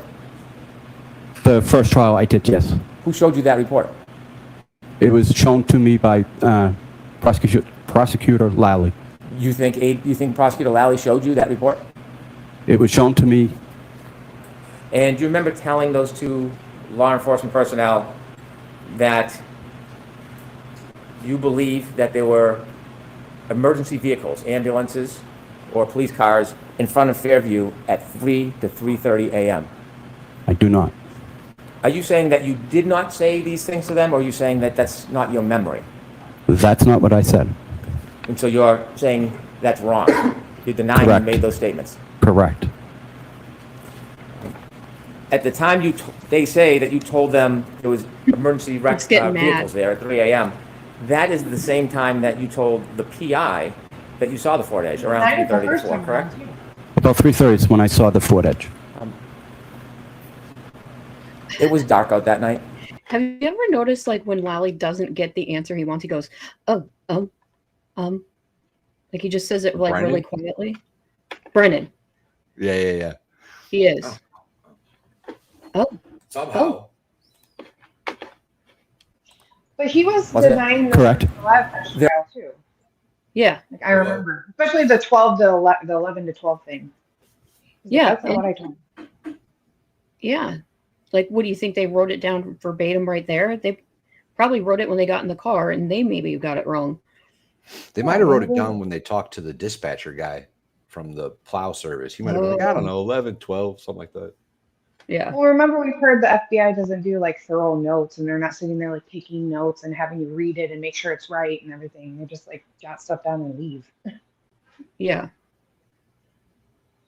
There are no street lights down near that flagpole area of 34 Fairview, is there? Yes, there is. Okay. Was it on that night? I can't tell you honestly if it was. You testified at trial? I'm sorry, at a proceeding last year? Might have been on the other side. I testified that there were, it was asked to me that there were not any streetlights and I answered it in the affirmative way. And living in that neighborhood, I saw that there were actual streetlights. You testified at a proceeding last year, didn't you? Yes, I mean, you testified at the Yes, I proceeding. Did you meet anybody from the defense close in time to that proceeding? Yes. I don't know, when we met, how close to the proceedings it was. Do you remember being prepared before you went into trial last time? Yes, By? by Yannetti, excuse me. Unali. Do you remember telling the defense private investigator that you made your final pass at 6:30 a.m.? I remember I told him it was about 3 hours going down Cedar Crest and was not able to go to the end of Fairview due to the first responders. At trial last year, do you remember saying it was 5:30? I did, And today you had said about 6:15. yes. You weren't timing anything on a watch for times, were you? I Why was does not. it matter what You time were not it was? accounting in Either any way way, for time. there wasn't whatsoever a when you were body out that there. night, were you? No, I was not. When you're providing Wasn't a times, are body you trying there to at use your best 2:30? memory? Wasn't a body there at 3. Yes, Wasn't Do a body you there recognize at that you 5. have a different... Yeah. The point is, you would remember a body more than the time. Yeah. Especially from a plow driver that's sitting about 8 feet off the ground staring at that side of the road. Don't you think if he saw a body, he would have called somebody? Yeah. Because he wouldn't be able to recognize it from up there. He'd probably be like, "Whoa, Brian, you got a body on your lawn." Like, what Y'all, the heck? just so you guys are aware, the common theory, or one of the common theories, is that they dumped him where they dumped him so that they could blame it on the plow driver.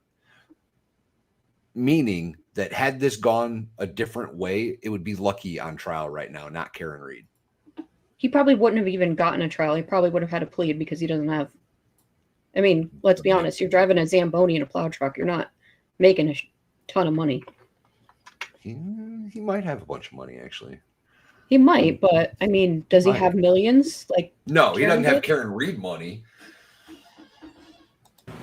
no, I was not. When you're providing times, are you trying to use your best memory?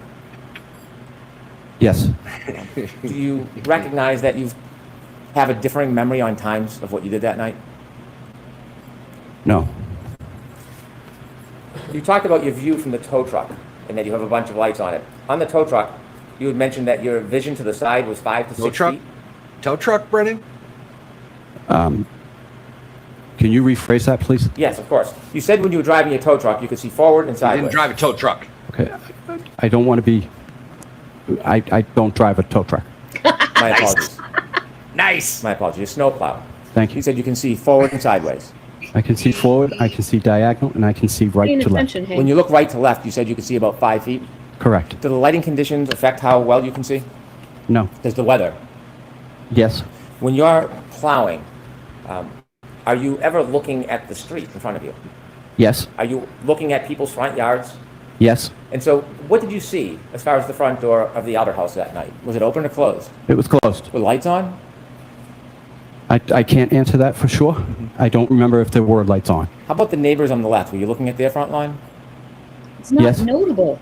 Did you see if their lights were on? Again, I didn't recognize if their lights were on. Do you look at every neighbor's front line up to the door as you're driving in the snow plowing? I look to the right and to the left, and my eyes will graze to the yard. Yes, I will look there. You were saying you have a specific memory of looking at the Albert front yard all the way to the door. Do you have a specific memory of looking at the other neighbors' yards to their door? Can you repeat that, please? I'm sorry. Yes, you said that you looked at the Albert house all the way to the door. Correct. Do you have a memory of looking at any other houses all the way to the door? Yes. Okay. Which house had a dumpster in front of it? I don't know. I wasn't paying attention to a dumpster. Dumpster wouldn't be in the front yard.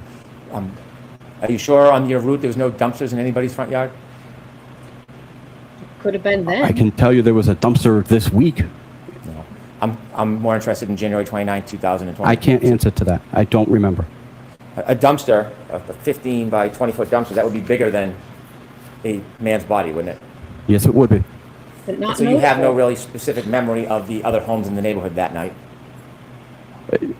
I mean, I looked. I saw. I didn't see a dumpster that would have definitely stuck out. Okay. You said you had vision as far as your eyes could see. Correct. What does that mean? Means if there were, my eyes were, as long as they're open, I can see as far as they will let me see. Is that dependent on lighting conditions, darkness, snow? No, idiot. Correct. It depends on the house. That night, you did can't have any see through a difficulty house. paying attention or driving? I did not. Did you have a small accident that night? I did. Okay, what did you hit? I hit a portable basketball net. Was that part because of the weather conditions? You didn't have a good opportunity to see it? No. I definitely saw it and just did not judge enough. You Exactly. said that you Oh went my up and God. down the road a couple of times. When you were asked to describe the car that you said you saw, when you first spoke to the defendant's private investigator, you didn't give any detail about the type of car, did you? He didn't I told her it was a Ford Edge. no. When you first spoke to the investigator, you used the words Ford Edge? I did. Did they bring you to a parking lot at some point? They did. And when they brought you to a parking lot, did they have you go out in the parking lot and look at a Ford Edge? They did. And when they had you go out and look at the Ford Edge, did they have you identify that as the type of car? Yes, they did. And when you did that, how many cars were in the parking lot? We had a hockey game, so there were several, at least 100, 150. Who pointed you to the Ford Edge? I pointed to it. Did the investigator take you to the Ford Edge? No, he did not. No. It was just an open parking lot, and he asked you to look around to see if they happened to be a similar car? No, I told him a Ford Edge. He wanted to make sure I knew what a Ford Edge looked like. I pointed to the Ford Edge, and he was satisfied. So after you said a Ford Edge, he brought you to a parking lot to point out a car? We were at my place of business. We just walked out the door. Where was that? At the Metropolis ice rink. The rink? Ice rink, yes. Did you then meet the investigator later on at a school? Yes, I did. And who did you meet at the school? I met Paul again. And what was the purpose of that? He wanted to go through my route. You want to go through your route? Correct. And then, did you choose to meet at the school? I did. You did? I did. And why did you choose the school? It was an easier landmark for the gentleman to get to, and it was minutes from my route. Did you know that former Trooper Proctor's sister worked there? I knew he I was had no gonna. idea. Oh, what a grimy. You said last year that when you went by Fairview, did you say that you would buy your final pass at 5:30 a.m.? No. Okay.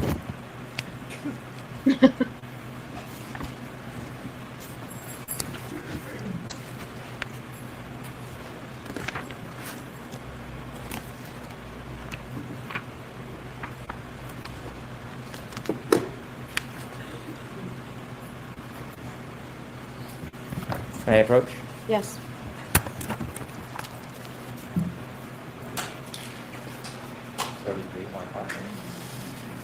How would he know that a state trooper's sister worked there either? Sir, when you have Why- contact, you also wear reading glasses?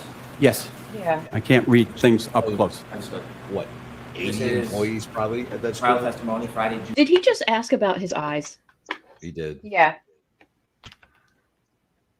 Oh, he's so skeezy. This is What? 33 my clock.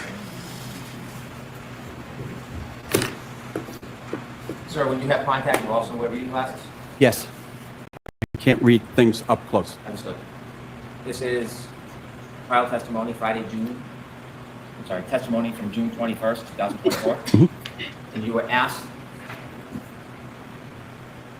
Yeah, it says the brick with glasses on. Yeah, do you wear your glasses when you rock out on the harmonica, hanky spanky?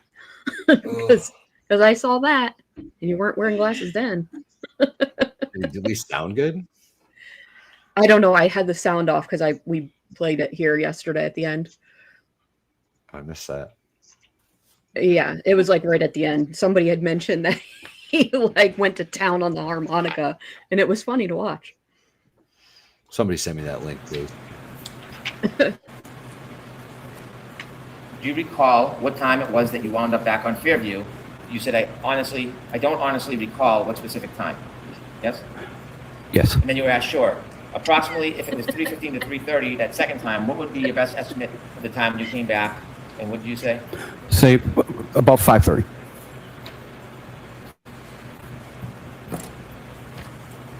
And so even last year, you were having some difficulty remembering the times, right? Objection.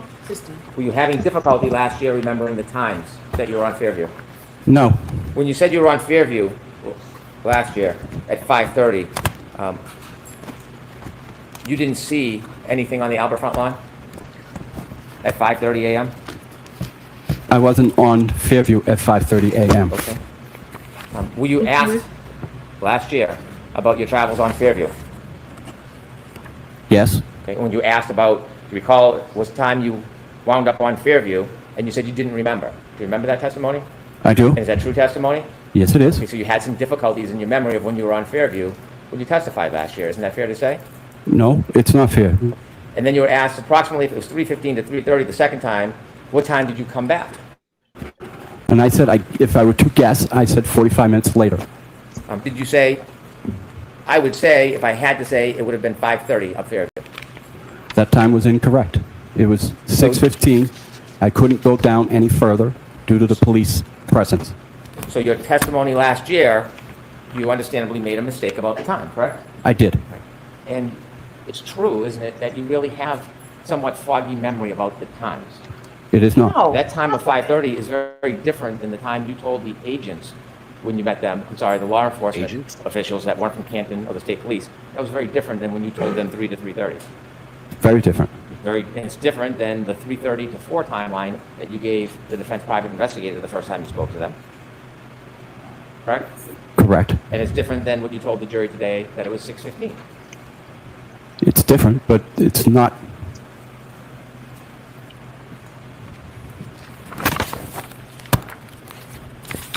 When you plowed that night, did you have any reason to look for somebody who was lying on the side of a yard? No. Every reason. Did you have any expectation somebody would be lying helpless on the side of a yard that night? No. If you had seen somebody, certainly you would have helped. Correct.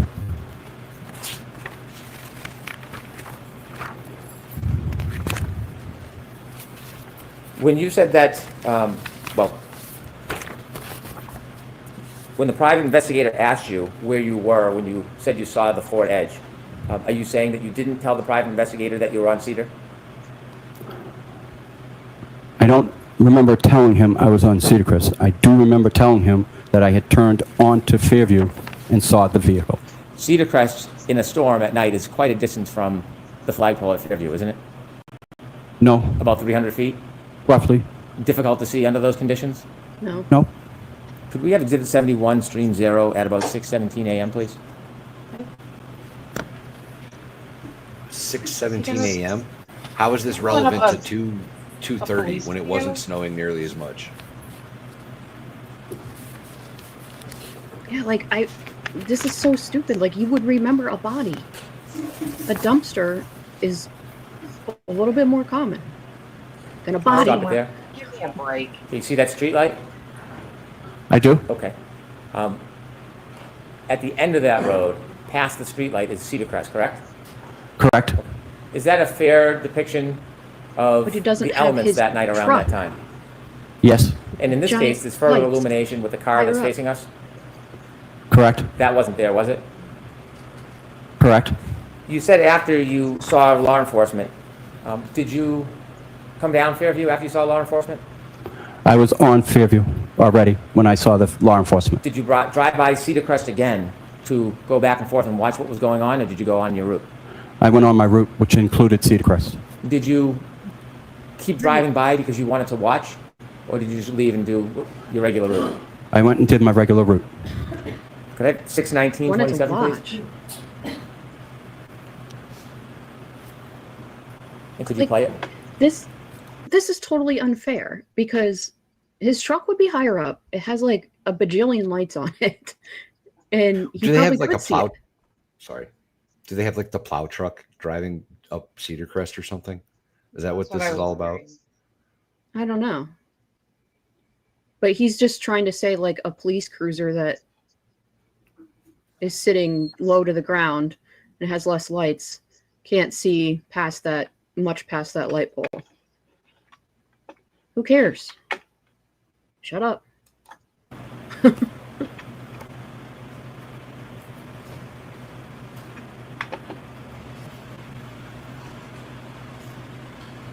Yes, there is a curve. If you could back up a little before 6:19, 27. You got the wrong timestamp, stupid. Are they trying to show the truck? I think Is so. that I weather think they're gonna consistent show with the what it looked plow like to driving you? past on Yes. Seacrest. There Is it that is. you there? I don't know if that's me. Yes, that's me. That is me. Could we go to 6:30, 2:45, please? Didn't he say 6:15? Oh, yeah. It's literally 5 minutes later, 4 minutes later. Big whoop.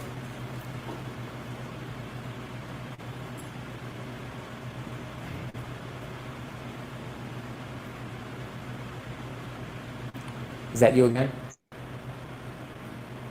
That one, I can't tell if that was me again.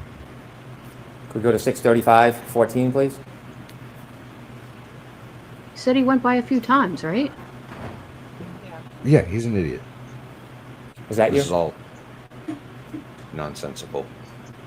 I don't see it. I don't see the truck. I'm sorry. It's okay. Could we go back to 6:35, 12?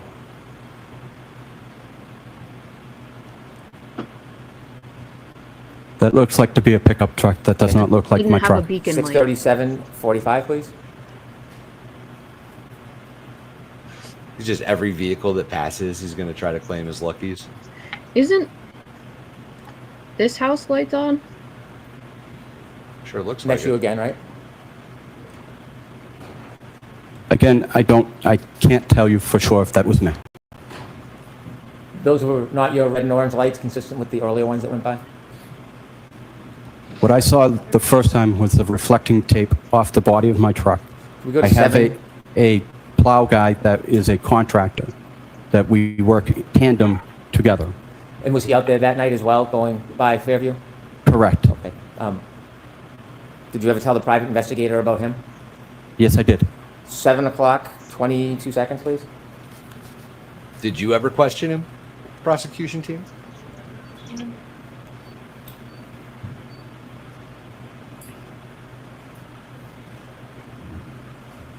The pickup truck might not have a beacon light on it, too. Or whatever he called it. I think it was a beacon light. Beacon light's the one that. Yeah. Like the Is that you, flasher sir? on top. How is he supposed to know? I can't It's say white. for sure. I can't even. 7:15, 45 seconds, please. That you, sir? This is dumb. Well, I mean, it's just proving when he was there. What he's saying today Not is true, well, not right? even that. I mean, All it's proving is that lights drove past in the background. but I think it's solidifying his recollection of what he's saying, like 6:15 and stuff. But they're trying to say, well, you said 5:30. Here's video evidence. I was there. So I can't see crap. Do you recognize that plow? Again, I Where do is not. it? 7:19 and 55 seconds, please. Like, is it supposed to be back here? We went from right to left by those three Oh. trees and behind the squad. Oh, now I can't tell what's like raindrops. Right. Oh, there it is. No, it wasn't, because they keep disappearing. There it went. Was that you, sir? Oh, there it is. That was me. Because it had How long the does your light. route take?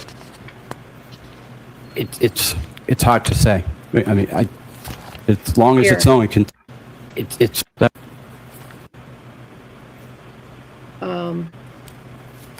It's gonna come here. Can you see my? There it is. Was Right that you, here. sir?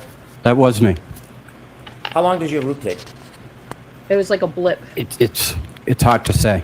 I mean, as long as it's only can take as long as it takes. Well, if you're going to do a pass, how long does an entire pass take? If I were to do from Cedar Crest to the end, it would take probably 10 minutes. If I were to do the entire route, I'm not cleaning up. I'm just giving it a pass so people can get through. Could take about 3 hours. Could take 4 hours. When you mentioned Brian Albert on your direct examination, had you talked to the defense about Brian Albert in your preparation for testimony? No, You knew some of the Albert family, Hey, Mary Jane. I know the entire Albert family. and you know Brian Albert as a police officer? Yes, I do. Why is it that 3 times in your direct testimony you characterized him as a first responder? Because he's a police officer. They're first responders. Did anybody ever suggest to you to use the terms or the Shut phrases up. first responder when you were describing Brian Albert? No one did. Those are my words. Since your trial testimony last year, have you received Not a weird- any more Saying. focusing or targeting of harassment? Since last year when you testified, have you received any recent Asked and answered. aggression towards you for testifying? No.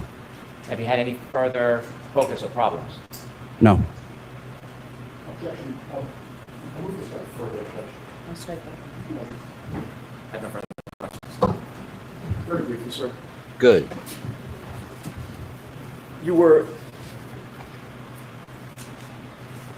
asked by Mr. Brennan about whether you saw a dumpster that night. Do you recall that line of questioning? I do. In the aftermath of January 29th of 2022, was a dumpster all over the news for the next 3.5 years? Not that I'm aware of. You were asked about going through your route with the defense investigator and giving a statement to the defense investigator. Yes. How soon after January 29th of 2022 was that? 2 weeks. Were the events fresh in your mind at that time? Yes. Finally, oh, actually not finally, I got 2 more points, but they're both brief.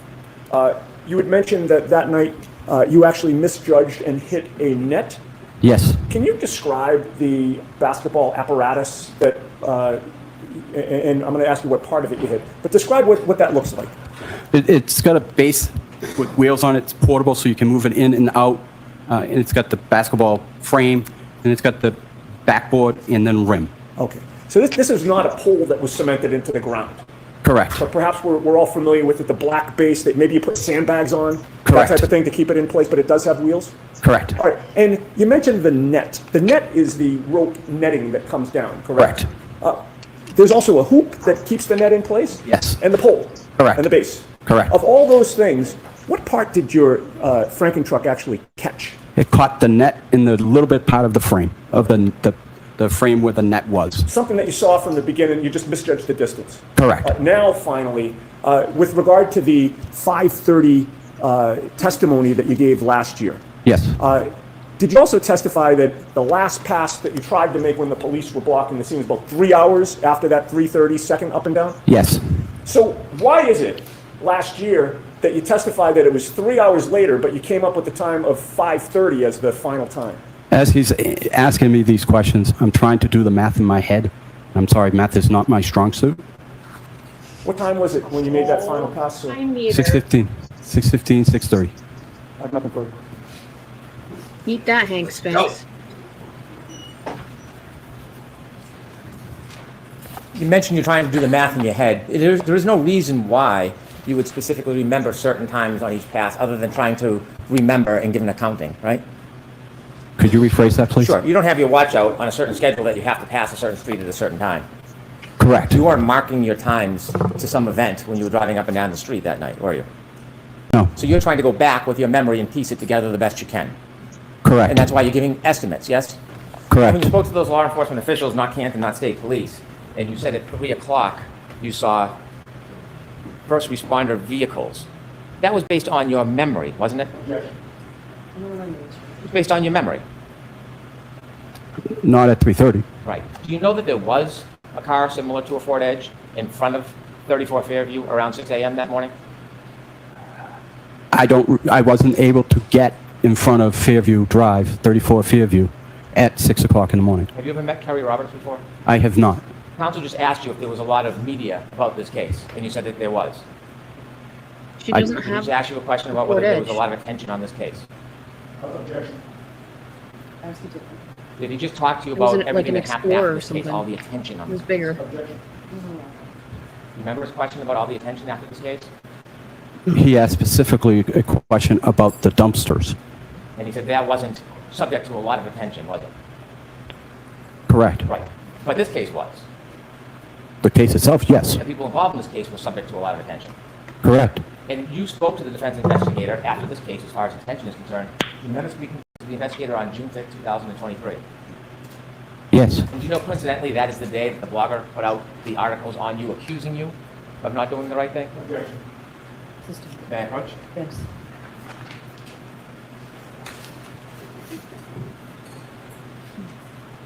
Showing you a document. Let's take a look at that document. What day is that document dated?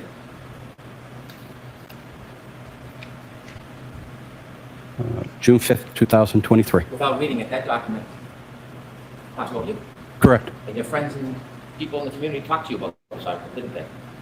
Not specifically this article, but they were sending me stuff that were being printed about me, yes. Why don't you take a little look at what's said and you can tell us whether that's the same type of information that was being conveyed to you with intermediaries.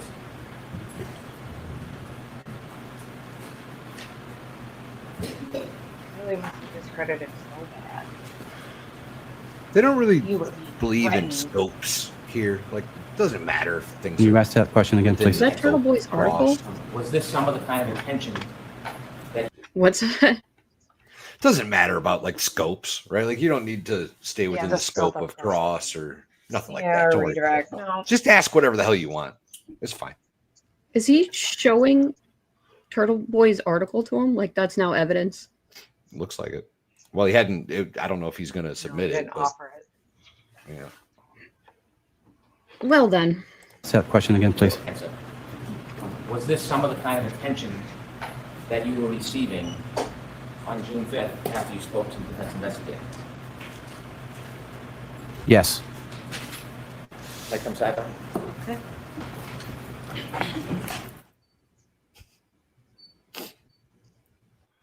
But he said he didn't even look at it. Look at Turtle Boy's like, There he is. There he is. Oh, Aiden. look at his smirk. Look Like at his face. Like, what the hell is happening right now? This is ridiculous. his face. Did you see that? So this is the stupidest shit I've ever seen in my life. Look at him. I'm curious on what the actual article even says. It has nothing is- to do with cross. It had nothing to do with redirect. I don't know why he's Yeah, because he able to just- denied being threatened and he denied all that stuff. Like he doesn't have a problem with it. Listen, Turtle. listen, Listen, turtle. Turtle. Oh, Hank, I hope you step on a Lego every day for the rest of your life. I Oh, really God. do. I hope he kneels on a Lego and then steps on it when he gets up. Because I've done that and that fucking sucks. Sorry for the F word. We're 2 hours in. I would like him to step on a rake that smacks him in the face every day. That'd be great. Yeah.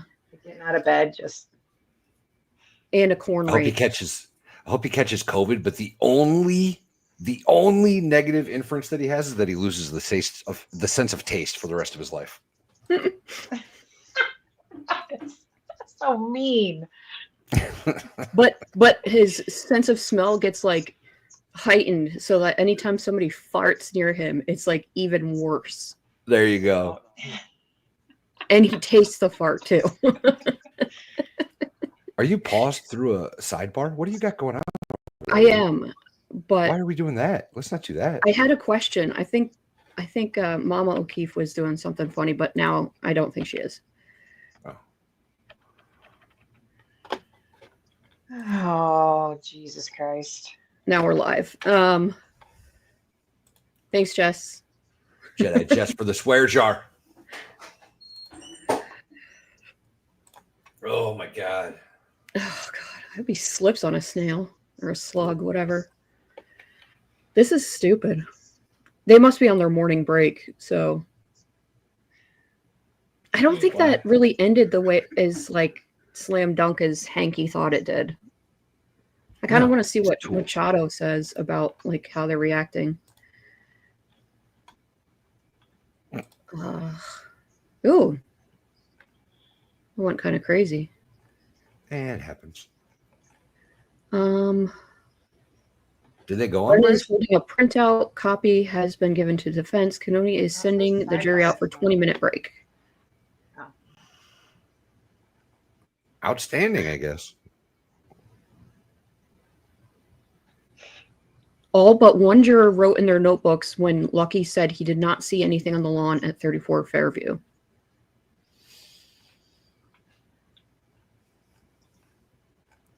I think Oh, really? the last two, I think the defense's case has been much stronger this time around than it was the first time. Yeah. Yeah. They got a cop from a different precinct telling them that that's not what it looked like when he saw it after the accident apparently occurred. Yeah. They have Dr. Russell, who was kind of a rock star, sitting up there saying, no, this is a dog bite. This is a dog attack. Yeah. Brennan looked This really couldn't have happened from a upset. tail light. Well, everybody Nothing else. knows that. That is the stupidest thing that they have ever put out there. Not everybody, apparently. Apparently, there are some Well- low IQ takes. Well, we all know those are a bunch of, they're drinking some kind of concoction of stupid. Live show Now they got- tonight. Now they got lucky on the stage, on the stand, being a rock star. No. There was nobody there. There was nobody there at 2:30. There was nobody there at 3. There was nobody there at 5. All right. I've got Turtle Boy's article we can bring up. See what it says. Let's take a look. The one from June, yeah. Okay. Got too many tabs open. Okay. There we go. All right. So, TurtleBoyDailyNews.com, y'all. Go check it out. yeah. There's our buddy Lucky. It is alleged in the Commonwealth versus Karen Reed that the defendant dropped off her boyfriend John O'Keefe at 34 Fairview sometime between 12:20 and 12:45 before intentionally unaliving him with a 3-point turn which propelled his 217-pound body 12 feet from the curb next to a flagpole. Karen Reed apparently felt confident enough that bumping him with the back of her car would sufficiently unalive him and that he would not get up, walk inside the house, and alert the house full of law enforcement friends and family that his girlfriend had just tried to unalive him. She then drove home, deleted all ring footage of her arriving at the house, which would have shown the state of her taillight, and intentionally left an incriminating voicemail with the boyfriend she assumed was unalived, telling him that she hated him. At 5 a.m., she went to meet up with Carrie Roberts and Jen McCabe to search for more. Miraculously, she was the only one in their party to see his large body illuminated by the 2 inches of snow that had fallen, despite the fact that there was nothing obstructing his body. The only reason they were out to begin with was to look for his body, and she allegedly told McCabe and Roberts that she had hit O'Keefe with her car. This is how much snow there was on the ground at that time. This is where his body was found. Oh God, it's so long. All right, let's see if he says anything bad about Lucky. No, it would be physically impossible for people to not have seen his body. Blah, blah, blah. You could see the most. Okay, so this is about like the potential, like what they were trying to blame it on. It could be all the people are lying about not seeing a body. O'Keefe's body was not on the lawn when the final guest left at 1:45. Or the most obvious among them are people. Okay, so it's talking about who might have seen him. There's no mention of Michael Proctor speaking to anyone from the Canton DPW or trying to track down whoever plowed Fairview Road that night anywhere in any public documents. We have requested the official police report from the state police, but have not heard back. We called Canton DPW Superintendent Michael Trotta, but he has not returned our calls. But despite this obvious obstruction from town officials and the state police, we found out who the plow driver that night was anyway. This is Brian Lucky Laughlin. Blah, blah, blah. Brian is a lifelong Canton resident who lives close to Fairview Road. His brother Michael sits on the board of selectmen with Chris Albert, alongside town administrator Charles Duty.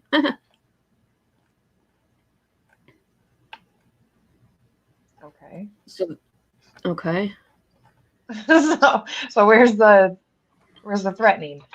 I don't know. Duty's daughter and Albert's son were both inside 34 Fairview Road on the night John O'Keefe was unalived. Chris Albert's campaign received $100 from Michael Laughlin, as well as donations from Chief Ken Berkey, who found taillight evidence a week later and pressured a reporter to remove Brian Albert's name from a tweet about where O'Keefe's body was found. Canton Police Officer Canton Albert, Jill Daniels, Brian Albert, McCabe, Galvin Roberts, and a generous $500 donation from a teacher named Dwight Seaman. Blah, blah, blah. Blah, blah, blah. Donations. Brian graduated with Chris. Blah, blah, blah. I searched for his name. Oh, okay. Brian Lucky Laughlin graduated high school with Chris Albert and is well liked in town, but known to be a little bit off, quote unquote. A search for his name in Stoughton District Court shows 17 civil actions in which he was the defendant, including a number of judgments against him totaling tens of thousands of dollars. Okay. Lucky used to work for Chris. Now he plows. You know, multiple sources in Canton that Lucky was the person who plowed Fairview Road. We know the Commonwealth has alleged that John O'Keefe was lying outside at that time. We know that if Lucky had seen a body, he would have stopped driving and report that to authorities. We know that he did not do that. Therefore, we can assume he did not see O'Keefe's body, which would have been physically impossible if a body were there. So basically, we are told by sources that Brian Albert is believed to have called Lucky Laughlin personally after the McCabe's left, knowing that Lucky would do anything for the Albert family, asking him to plow Fairview Road. Huh.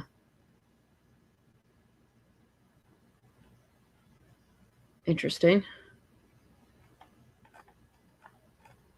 So the only thing he said, I'm sorry that Brian Laughlin lost his wife, but for more than a year, he has withheld evidence that not only can exonerate Karen Reed, but bring John O'Keefe's murderers to justice. Doing that makes him complicit with cop killers, and his silence makes him just as evil as the rest of them. I do understand that he likely fears the Albert family, which is why I told him that I would not mention his name if he didn't want me to. But he told me that he would not be answering any of my questions anymore. I hadn't asked him any questions yet. Whose questions did he already answer? I know as a fact that a source who was in touch with the FBI told them everything that I just reported in this blog. It is likely Lucky has been contacted by them and is possibly subpoenaed by the grand jury. He is by far the most critical witness in this case and is refusing to tell investigators what he saw as a crime. There is no reasonable explanation for why Michael Proctor has not interviewed him, other than this being yet another example of Proctor orchestrating a cover-up. If any of this is untrue, then I am begging Brian Laughlin, Michael Proctor, and anyone else involved in this cover-up to sue me personally. I mean... But what does that really, like, he's just writing an article, right? And if Lucky... I'm on the August article? If Lucky's like, okay, cool, and doesn't read anything, and doesn't care, like, what does that matter? Yeah, he's trying to say that... Wait a second. He's trying to say all of a sudden you spoke up because this article came out about you at that same date. That article came out in August. He said it was one in June, I thought. That's what somebody in chat is saying. He cited a June article. Yeah. I mean, that was kind of mean, but that article, let me look here. Let me go back to it and see when it was from. I didn't look at the date. I just assumed. Oh yeah, it says June 5th, 2023.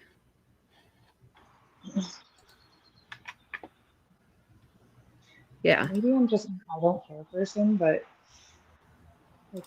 That just seems like, I don't know. This seems like nothing burger. Yeah, right here it says. But I know what Brennan wants to do with it. He wants to try to insinuate that he was being threatened, so that's why he spoke up. I mean, I don't think that really landed. Yeah, and that's really awkward because he's sitting there. Yes, that's the one that I had up. Part 47, Canton Cover-Up. It came out June 5th, 2023. I think that's the right date. Yeah. Somebody had said it was like an August article. I was like, wait, no. So yeah, I mean, he did say some things, but I can see your chat. I don't know what. Yeah, I think he was understandably upset. He does the same thing to anybody who's being shady. There was no threat there. Yeah, he hadn't spoken up, and he was just writing an article like he does about everybody else. Oh, okay.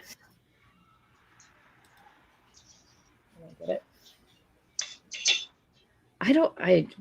Stupid. I don't think that Lucky is lying about it. I don't think he cares. No, why would he? You think he gives a No, shit and about what maybe- some dude posted on his blog? His wife just Yeah. died. He could give two F's less. And it wasn't threatening. No, not at all. And obviously he's since talked to Turtle Boy, so maybe it was a misunderstanding when they were having a conversation before, and then they cleared it up, and he's like, okay, whatever. I mean, he offered him to sue him. He didn't threaten to ask him to sue him. Like, that doesn't make any sense. He's like, if this is a lie, sue me. If that's a threat. If sue me is a threat, we're in a different United States than I want to live in. I think Hanky has a little bit of a problem with projecting. Yes, he does. M Spire sent a super chat over here. Oh, sorry. Yeah, I think it was while I was reading. Yeah, it was. I was outside too. I said to my husband tonight, listen, Turtle. His reply was, WTF? Lol. That's hilarious. I did it to my husband and my son, and I had to make them like both see that video to get the context. And now my son keeps like peeping around, like if he's coming down the stairs, he like peeps at you like creepily. Listen, Turtle. And I'm like, listen, Turtle, because he thinks it's hilarious. That's funny. Hilarious. And the fact that he was trying to make it a thing. Oh my God. He went over there and he was like, this is the Turtle Corner, and I'm reporting from the Turtle Corner. Stop interrupting my broadcast. I'm gonna call the FCC. Lucky strikes me as the type of person that has a flip phone. Right? Like, he goes onto a computer probably from when he graduated high school in 1990 and waits for it to load up and looks at like an email and like the news. Yeah, he just seems like a very basic person, like a simple, basic person that doesn't really care about what's going on out there. The Legos behind me, Amanda? If Marissa wanted to make me big screen. I'll try. See, I can't move people around. Down at the bottom, on the pictures on the bottom, there should be a solo layout button, I think. Yeah, I'm doing that, but I can't move you to the first spot too. No, I'm sorry. Our pictures, like our camera feeds down at the very bottom. Not the layouts. There's a square in the top left corner, I think, that says solo layout, possibly. Oh. There we go. Gotcha, girl. So up here is the medieval castle. There you go. The big set that I love. This was the blacksmith forge that David and I competed against each other. This one is the Viking village down here. And down at the very bottom is it's like a, I don't remember the name of it, but it's like 18th century, 19th century like imperial forces, like with the musketeers and the East India Company, that time period. And you got turtles. We got a turtle in there. Listen, turtle. Oh, is it just A one turtle? turtle? What happened to Yeah, the other one?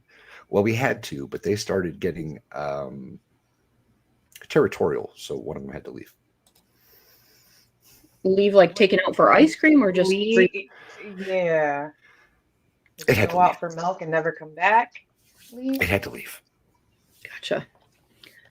Are you rehomed your turtle? I'm telling. Listen, I don't sit here and stream all day every day. Right. She's not a streamer, y'all. She doesn't stream all the time. She hardly ever streams. She only streams when we really need her, basically. Yeah. We're like, Marissa, please help us. Then she'll stream.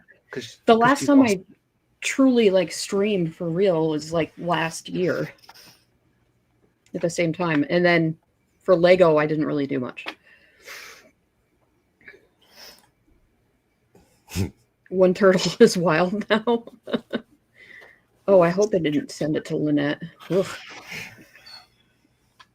Oh gosh, the stretching over here. My snails keep laying eggs everywhere. It's disgusting. There's a fish, I think, called a loach that'll eat snails. You should look into those. They'll eat the eggs or the snails. I don't want them to eat the snails. I just want the... Oh. I just don't want eggs. Are they pest snails or are they like gold mystery snails? They're mystery snails. I have a blue one, a purple one, and a brown one. All right.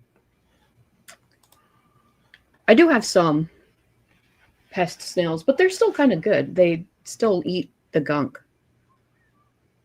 Yeah, they can just kind of take over it and they get everywhere. Yeah. But they have low bio load, so I'm not really worried about it. Look at you knowing things. Listen, I'm a snail raising kind of gal. I have shrimpies too. Snail. Shrimps. She's a snail aficionado, y'all. Woolly loach, yeah, that's it. That's a kind of loach. Mystery snails are technically invasive here, so I can't release them either.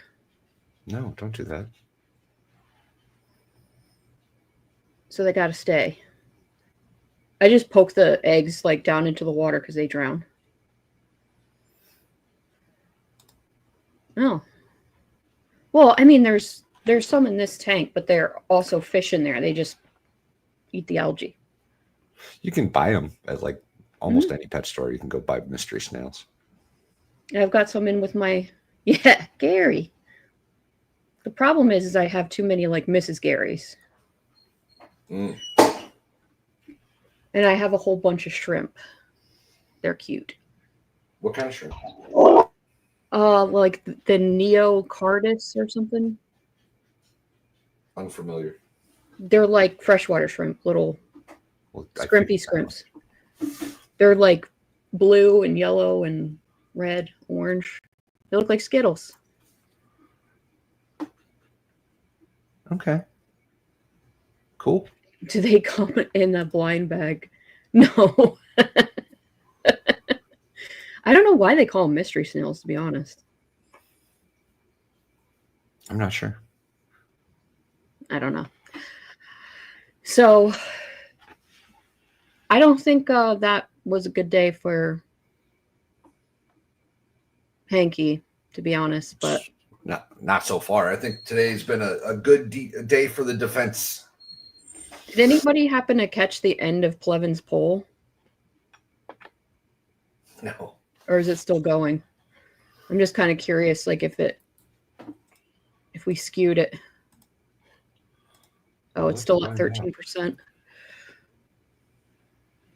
That's crazy that those people are idiotic. I was just They've got 70%. 70% are saying second degree. I don't care who you are. There's no way you're getting to second degree in this case. No, you have to be honest with yourself. Like, even if you hate Karen Reed and you're on that side, like, be for real. That is not second degree murder. I always kill aloe plants. I've got an aloe plant that I've had for, I don't know, 5 years or more, and it finally sprouted a second one, but it's not like real condensed. It's kind of sprawling. I'm not good with plants unless they're in water. Aquatic plants. Yeah. I do But okay with plants. I have a cat and dogs, so I try not. This thing here, this pink pot, Yeah. and all the, I don't know if you can see them, but I've got a bunch of little like tiny bell jars with little cuttings in them. Those are a wandering Jew plant that I had sitting in my window, hanging down above the sink, and something happened to that plant. So I took a bunch of cuttings, and the cuttings are all doing amazing. Yeah. They need to be in diffused light, like a screened room. They get it gets morning sun, and that's about it. The rest isn't direct light. 40 years old, that's impressive, Mommy. Yeah. I don't know. I forget to water plants. That's the problem. The plant is called, in fact, a wandering Jew. I thought you said Jude, like Jude. Nope, a wandering Jew. Very racist plant. Very racist. It's a really pretty plant, though. Let me show you a picture of it. It's like a ground cover, and they put them in hanging pots a lot. Here it is.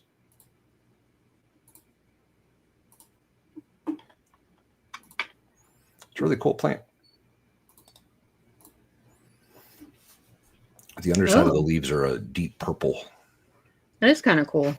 They're really cool plants. I like them a lot. I wonder why they call them a wandering Jew. I'm not entirely sure. I don't really look anything like that, but the Tradescantia, I think, is the Latin name. probably. Tradescantia zebrina, like zebra, zebrina. Is M-Spire on yours? Yes.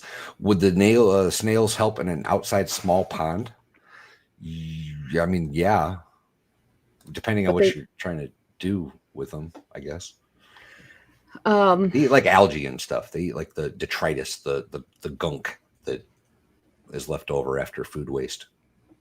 Yeah. But depending on the snails, like they have ones that are called pond snails that are come from outdoors, but I don't know. Would they take over a pond though too? I feel like they could, depending on what's in the pond and what's going on. So like that's the thing, right? Like if you've got a gunk buildup, a detritus buildup in a pond or a fish tank, because it's just an enclosed little body of water, that's the problem. Adding snails to take care of that problem isn't going to fix the problem. It's not going to fix how you're getting so much gunk buildup in the first place. So generally, your snails are just going to take off and explode in population because they have an abundant food source. You got to start limiting the food source that they can get to, whether that's through filtration or less feed or, whatever the case is. Goldfish are dirty animals.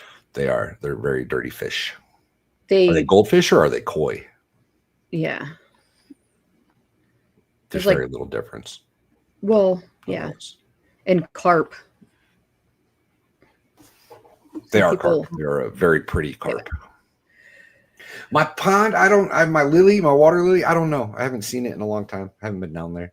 It was coming back this year, and then something got to it again, and then all of a sudden, all the lily pads were gone. So I don't know if it's, I don't know. I don't have any problem with goldfish. Goldfish are awesome. They're messy. They've got a very large bio load, as Marissa was saying. Yeah, they poop a lot, and they don't clean up anything. They do eat pest snails, though. Did it? Yep. So if you had them, pond snails, they would probably help with that population. Goldfish And don't then know, poop more. not exactly montage. They're a species of carp. Goldfish are. Koi are also a species of carp. They're just slightly different. Goldfish are usually chunkier, fat boys. Koi are a little more elegant and streamlined. Yes. The Plecostomus is not a great algae eater, by the way. They've been sold like that for 40, 50 years in the pet trade, but they're not great at it. There's a fish called an otocinclus, which is a much better version of a algae eater for fish. I've heard of people doing that before.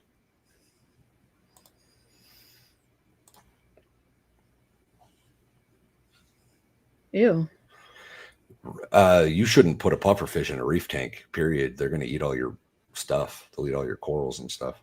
You can put them in like a live rock tank. And I've been guilty of, I had a fowler fish only with live rock that I had 2 pufferfish in, but that was a big giant predator tank and that thing was gnarly. Yeah, koi can get huge. Goldfish can get huge with enough time, but most people don't keep them that long in their little fish tanks because they don't understand that they can get huge. That's why you find them at like community parks a lot, because people are like, oh, this fish is ginormous, and they release them in the pond and then they live forever. Mm-hmm. We had carp in my pond when I was growing up. Like we had like an actual natural pond, natural spring pond, and we had a milk spill, like where something in one of our holding tanks went, and the milk from the tank went and flowed right into the pond, and the carp population went nuts because they're bottom feeders. Yeah. I would have thought that would have messed up the chemistry enough that it would have wiped them out. No, I mean enough. I guess like the pond's big enough that it didn't like completely take over, but the carp just went nuts on the milk, I guess, because it's probably chunky at that point. Ugh. Ugh. Carp are gross. I guess, yeah, it would just be like proteins and fat solids, wouldn't it? Yeah. Oh, gross. We are on a long break. It's the morning break. She said 20 minutes. That means 40 in Bev world. Yeah. I don't remember when we went. Got the feed up and it's current? Yeah. Cool. We've been, it's been about 30. Yeah, that's par for the course. I don't think so. What? Heard something the other day about dolphins prodding puffer fish to get high? Yeah. What? They'll play with them. They'll like grab them and carry them around and like mess with them, and they get something from the toxins. They get a little loopy. Huh. Yeah. Fun. Dolphins are smart. Dolphins are weird. I miss having reef tanks. I've had some cool ones in the past. I was just talking about this last night with the Dollywood crew. I don't remember who specifically, but we were talking about some old fish tanks that I had and how I've always been a fish tank guy up until like the last house or two that I've lived in. My biggest tank I've ever had was a 210 gallon. It was a big tank. It was a fowler fish only with live rock, and it was a giant saltwater predator tank. Had the panther grouper I had, he had to have been 12 inches long, pretty close. He was huge. Big lionfish, dogface puffer, porcupine puffer. Had a couple different groupers in it. Had the panther grouper, had a, what is it called? A Miniatus grouper, I think. They're really gorgeous fish. Had a Mexican snowflake eel in there. When I first set that tank up, I had shark, like a real shark, not like the freshwater silly sharks, like an actual shark. Yeah, I don't really go outside of freshwater, and I mostly have nano tanks, so you just don't have room. I had so I can't remember what company it was, but there was a fish tank called a BioCube back in the day. Mhm. And it's like I think they still make them, but it's got a filtration system built into it. And it's just a real small little, it's a really neat setup. And it was good enough to make into a saltwater tank with very little addition, right? So I had a 29 reef set up in a BioCube one time, and that was a really cool tank. That was really cool. Dolphins are like you, and some of them suck. I always see them at when you go to the shore, especially out on the boat. Like they almost like seek you out, and then they'll like jump around in front of you. They're crazy. Yeah, I bet. Yeah, they still. I think I've seen BioCubes. I have. Yeah. Like my shrimp are in like a what they call a nano cube. I had so the smallest. The nano cube is what, the 16-inch or 16-gallon one, or is it the 5 or something? It's real small. Yeah, it's really small. It's probably like between 3 and 5. I don't know. The smallest, I think it was a half gallon. It might have been a whole gallon, but that was the smallest I'd ever tried a saltwater tank, and that was pretty cool. I put a peppermint. No, it wasn't a peppermint. The flame. It was a flame shrimp. Is that what it's called? Fire shrimp. Really vivid red shrimps. It's a fire shrimp. Yeah. I'll show you guys. I had one of those in there and some plants and a that's the kind of shrimp I have. Well, they're like cherry red. There's a freshwater cherry shrimp. That's what I have. Those are cool. But they're neocardus or something like that. Yeah. Neocardium or something crazy. Something like that. I don't know. Here's the flame shrimp. These things are cool, y'all. Look how bright he is. Yeah. Had one of those in there, and I think a Catalina goby maybe was in there with him. Let me see if I can find that one. Yes, they are on morning break. And Brandon, thank you. Why is Mexico bad at the Olympics mix picks? Everyone who can run, jump, and swim is in America. Good one. Old joke. Old joke. All right. Here's the Catalina goby. This is a little tiny fish that was in there with them. They max out at like 3/4 of an inch or an inch or something. They're real little fish. An axolotl. That would be cool, but they kind of weird me out. Ms. Valhalla is a big fan of axolotl.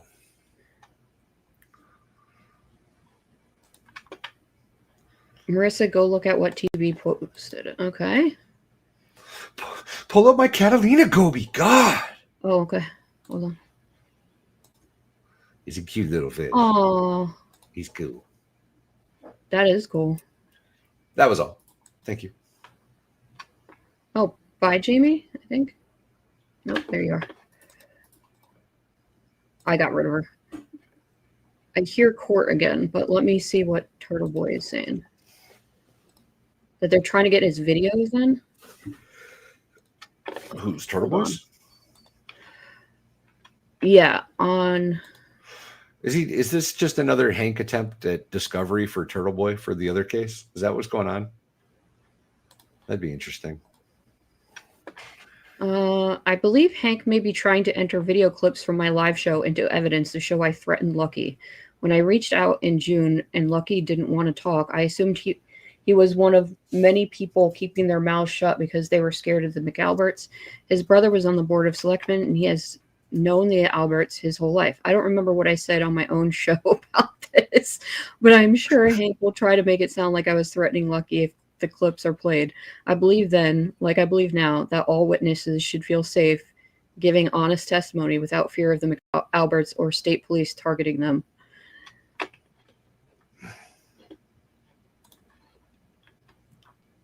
Alrighty then.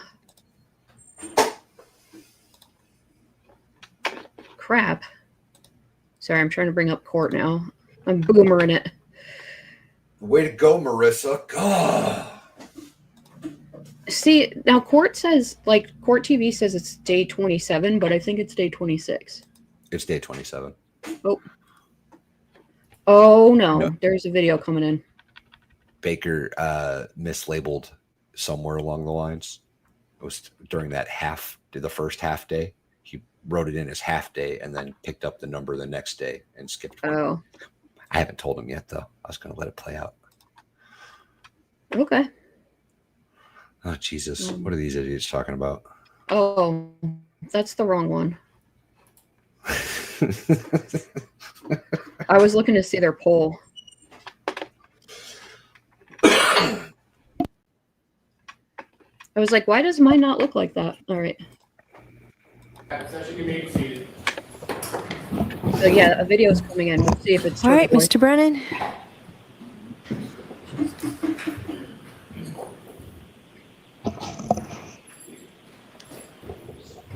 So I have just a few more questions. When I had They should be mentioned able to about play it if he meeting the doesn't defense remember it. investigator on June 5th, 2023, I misspoke. It was June 5th, 2024. Does that sound more like it? Yes. June 5th, 2024, was that shortly before you testified before? Yes. You were asked on redirect examination whether any dumpsters got any attention about this case. The question I was asking is, did you notice things that might have been open and obvious? And you have no memory of an actual dumpster in the area, correct? Correct. If I could have on the screen Exhibit 37, still photo from that clip. Oh, okay, maybe it's Find a dumpster. Was it a dash cam video or something? Are they going to just show a picture of this whole trial? Because and light it on fire. Yes. That's what you did there. That's good. That's good. Because, holy crap. I'm going to speed this up because hanky.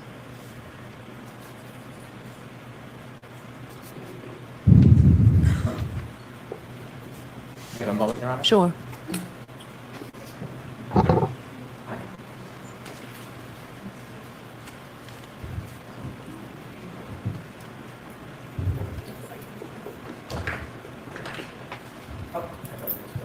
It's a video that I'll stop at for a certain point. Okay. Exhibit 71.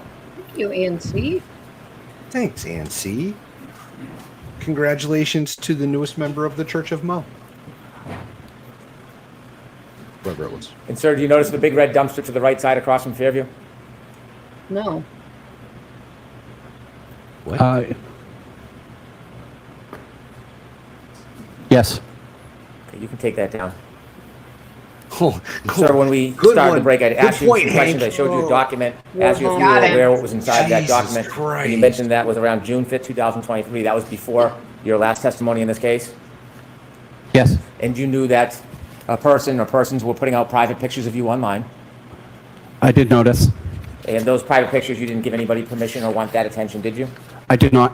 In fact, it wasn't just some private pictures. It was pictures taken from a number of different times in your life, correct? Yes. You never gave What are anybody you permission to saying do is a that. private I did picture? not. You didn't want people talking about you or asking you questions. article. That was none of their business, did you? On Facebook? I did not. 'Cause that's And not a it was private embarrassing that you were Yeah. being made this public spectacle when you had done nothing wrong, correct? Ask it differently. Was it embarrassing what they were doing to you? I wouldn't say embarrassing as more as aggravating. In fact, they were calling your boss. Yes? I'm going to allow that. Yes. Speculation. And you mentioned how hard you work.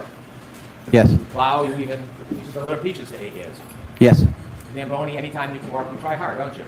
I do. And when someone's calling your boss, giving undue attention to you, didn't it create some concern that could affect your livelihood?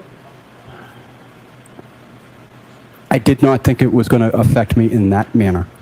In addition to dragging you into this, because of you, your brother was dragged into this, wasn't he?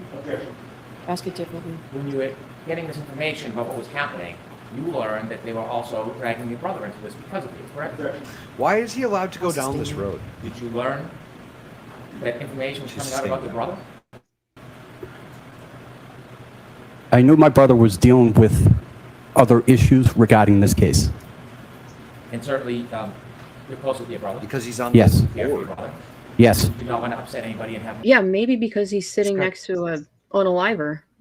Hank's trying to make it sound like they're going after his brother because of Lucky's part in this, because Lucky didn't testify immediately or whatever. That's not the case. His brother was also on the select board. His brother was also in charge of the corrupt cops that are in Canton that are in charge of this investigation, and a giant amount of taxpayer waste that's taken place through the select board by hiring $300,000, $400,000 Aperture. Has nothing to do with the fact that Lucky was lucky. And they can lead on cross, so I think it's more foundation or the way it's asked. I don't know. I don't understand why he's able to go down this road at all. Like, this doesn't have any showing bias. Pertinence. Right. It has no pertinence to his testimony or the events of that night. Okay. I don't like it. I don't like it. Brought on your brother, did you? I did not. And there was an attempt to link your brother to one of the others, in fact, correct? They're on the board together. I don't know if I was being linked. Did you know the information of trying to so-called out you about the fact that you worked for Chris Albert? I'm going to sustain that the way it's phrased. Were you aware when your friends and family were telling you about what was going on, about an attempt to draw a relationship between you and the Alberts? No. And were you aware when people were telling you what was happening, that there was attacks on you personally, finances and things like that? Is he asking the dumbest question ever? Were you aware of what people were telling you? Like, isn't this hearsay? I guess not. Yeah. Yes, I was aware of that. And certainly, that is pretty discouraging when that is happening and you've done nothing wrong, isn't it? It was, again, aggravating. And this was all happening before you came in and testified last time at trial. Correct.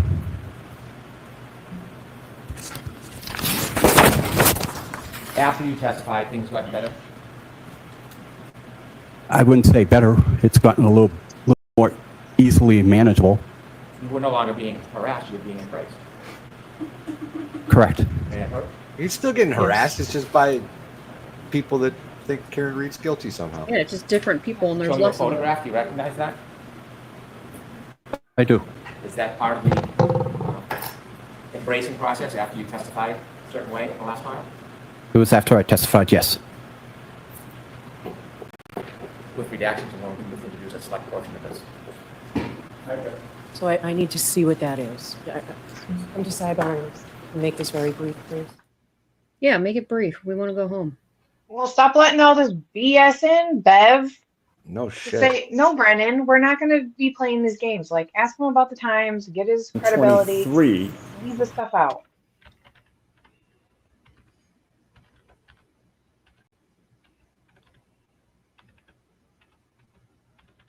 Okay. Well, it's him with Rita. Who cares?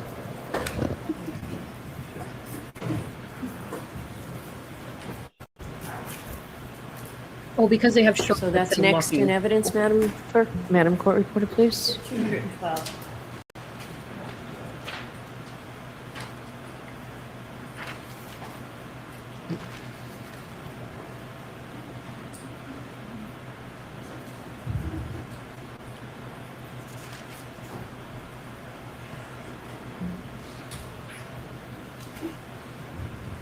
And I just showed you a photograph. Was that a fair and accurate depiction of you after your last testimony?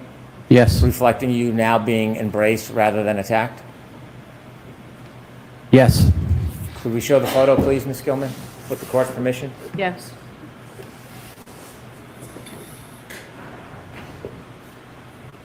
And that's you, Mr. Laughlin? Yes. You can take that down, please. Thank you for your time. Oh, no. Very briefly, sir, if I might, Your Honor. Sure. Mr. Laughlin, I should say. The questioning about the attention that you received in 2023 when you received secondhand the information from the blogger, was that before or long after you were interviewed and gave a statement to the defense investigator in February of 2022? It was long after. Nothing further. Thank you. Okay. All right, Mr. Laughlin, you are all set, Okay. sir. Okay. Is there another witness, Mr. Chairman? The defense calls Karina Kolakifis. All right, do you need to see me before, as she's coming in, or will that be in a while? Mrs. Kolakifis was at the waterfall Why don't you come on up really quickly? Yeah, she with was the one. group. Yeah, and didn't let Jen McCabe try to manipulate her. She will testify that Karen Reed and John O'Keefe were lovey-dovey all night, that everybody was in a festive mood, and that nothing out of the ordinary took place while she was there. I just spilled coffee all down myself. That a girl. Iced or hot? Lukewarm. Okay, well, that's better than either of the other two options. Yeah, and coffee smells good, so whatever. Disagree there. I think coffee is one of the most rancid smells on the planet. Yeah, and I've my smelled an husband- Iraqi alley because that's where their sewers run through the alley. My husband hates the smell of it too. He says it smells like hot dog water. It's gross. I can't stand the smell of coffee. I love it. Where did you go to school after high school? Whoa. You are jumpy with the trigger fingers on live. the old arrows. I didn't realize that. Yeah, I'm full of coffee.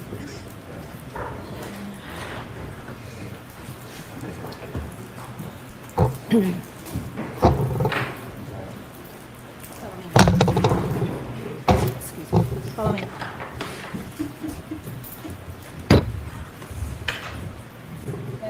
I said what I said, Sue. Face the front and raise your hand, please. You solemnly swear the evidence you give before the jury in the case now is the truth, the whole truth, and nothing but the truth, so help you God. Yes. Good afternoon. Good afternoon. May I proceed, Your Honor? It's not afternoon. Good afternoon, ma'am. Good afternoon. Would you please introduce yourself to the jury and spell both your first name and your last name? Sure. My name's Karina Kolakithis. It's Karina. Last name Kolakithis. Kolokithas. That's almost as bad as your name. It's Almost as bad as Really, the Brandon? name. That's funny. On Wednesday, we do arms because if we want to count the wrinkles in her stink star, on her stink star, I'm sorry, there's definitely a big difference between on and in there. Very big. In the back of an effing Jaguar, your arms better be effing swole. Thanks. Outstanding. Baker thanks you. Outstanding. Oh, sorry. I got Jamie back. Sorry. it's long. In what town do you live, ma'am? I live in Canton. How long have you lived there? We've lived there for 22 years. Where did you grow up? So I initially grew up in Randolph, and then we moved to Braintree, and I finished my last 3 years of high school and stayed there till I was married. And where did you go to school after high school? So after high school, I went to Northeastern University. I did the pharmacy program there. And what is your profession? I'm a pharmacist. How long have you worked as a pharmacist? So total years is about 30 years as a pharmacist, but I have been at my current job for about 24 years. Are you married? I am married. To whom? His name is Nicholas Kolakithis. How long have you been married for? 24 years. Do you have children? I have 2 children. And without giving us their names, can you tell us if you have boys or girls and what their ages are? So I have 2 girls. One is 19 and one is 17. Have you raised your children in Canton? Yes, I have.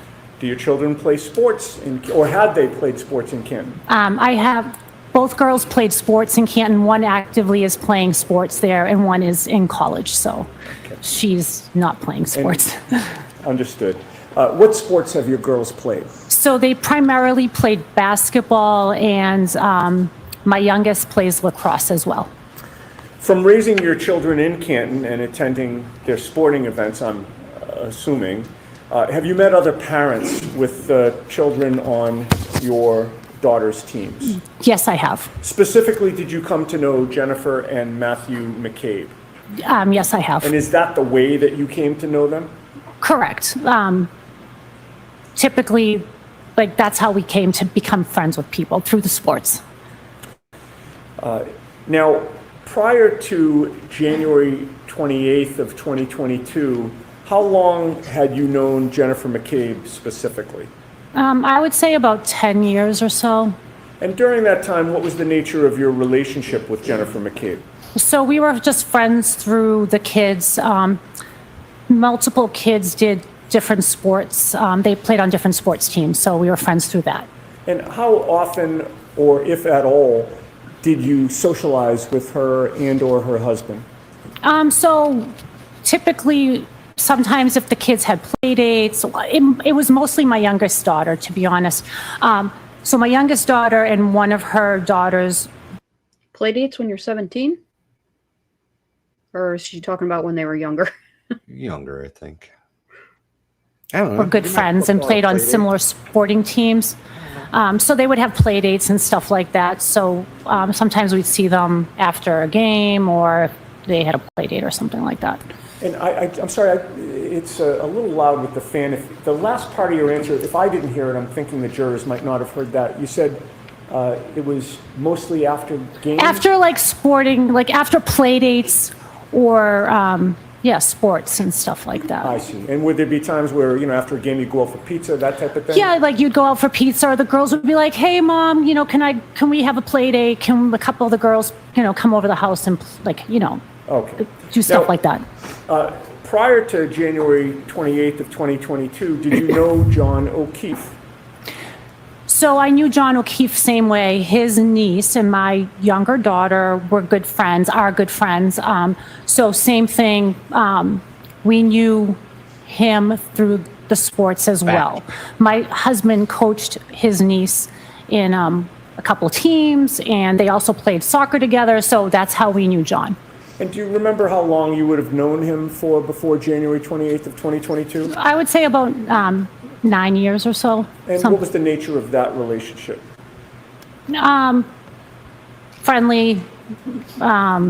Didn't go out with him, but we were friends. Like, we saw him all the time. He would, take my younger daughter with him. We just saw him all the time. So weekly, I would say. Sure. What about Karen Reed? Did you know Karen Reed prior to January 28th of 2022? So same thing, met Karen through John. And I believe the first time I met her was at Jennifer McCabe's house sometime in 2020. 2020? Correct. So this would have been during the pandemic? Correct. And do you see Karen in the courtroom today? I do. Would you please point her out and describe what she's wearing? She is wearing a blue suit at the table with her lawyers. Okay. May the record reflect that the witness is identified Ms. Reed? Okay. Now, prior to January 20... Here, before we get into that too deep. Hank, do you have a memory problem? Lol. Thank you, Empire. I'm pretty sure it What does. are you going to go after this woman for? Like, how are you going to... She's essentially just a character witness for Karen Reed. Like, what are you going to go after her for?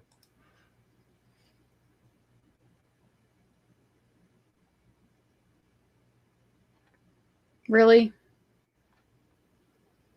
My first wife, yes, did that. Self-deleted on Christmas Eve. Out of respect for tradition, we didn't take her down until January 6th. Yikes. Thanks for that. Oh, all right. 28th of 2022, how often would you have seen or interacted with Karen Reed in any capacity, if you know? So Karen sometimes would come to watch games of John's niece. So I would see her there, and we would just casually talk. And what was the nature of your relationship with her prior to January 28th of 2022? We were friendly. All right. Now, directing your attention to January 28th of 2022, do you recall that being a Friday? Correct. What did you do that day? So that day I worked. As a pharmacist? Correct. Do you recall what your hours were? Approximately, I would say 8 to 4 or 4:30 that day. What plans did you have after work? So after work, my plans were to go to the Canton High basketball game to watch my daughter play.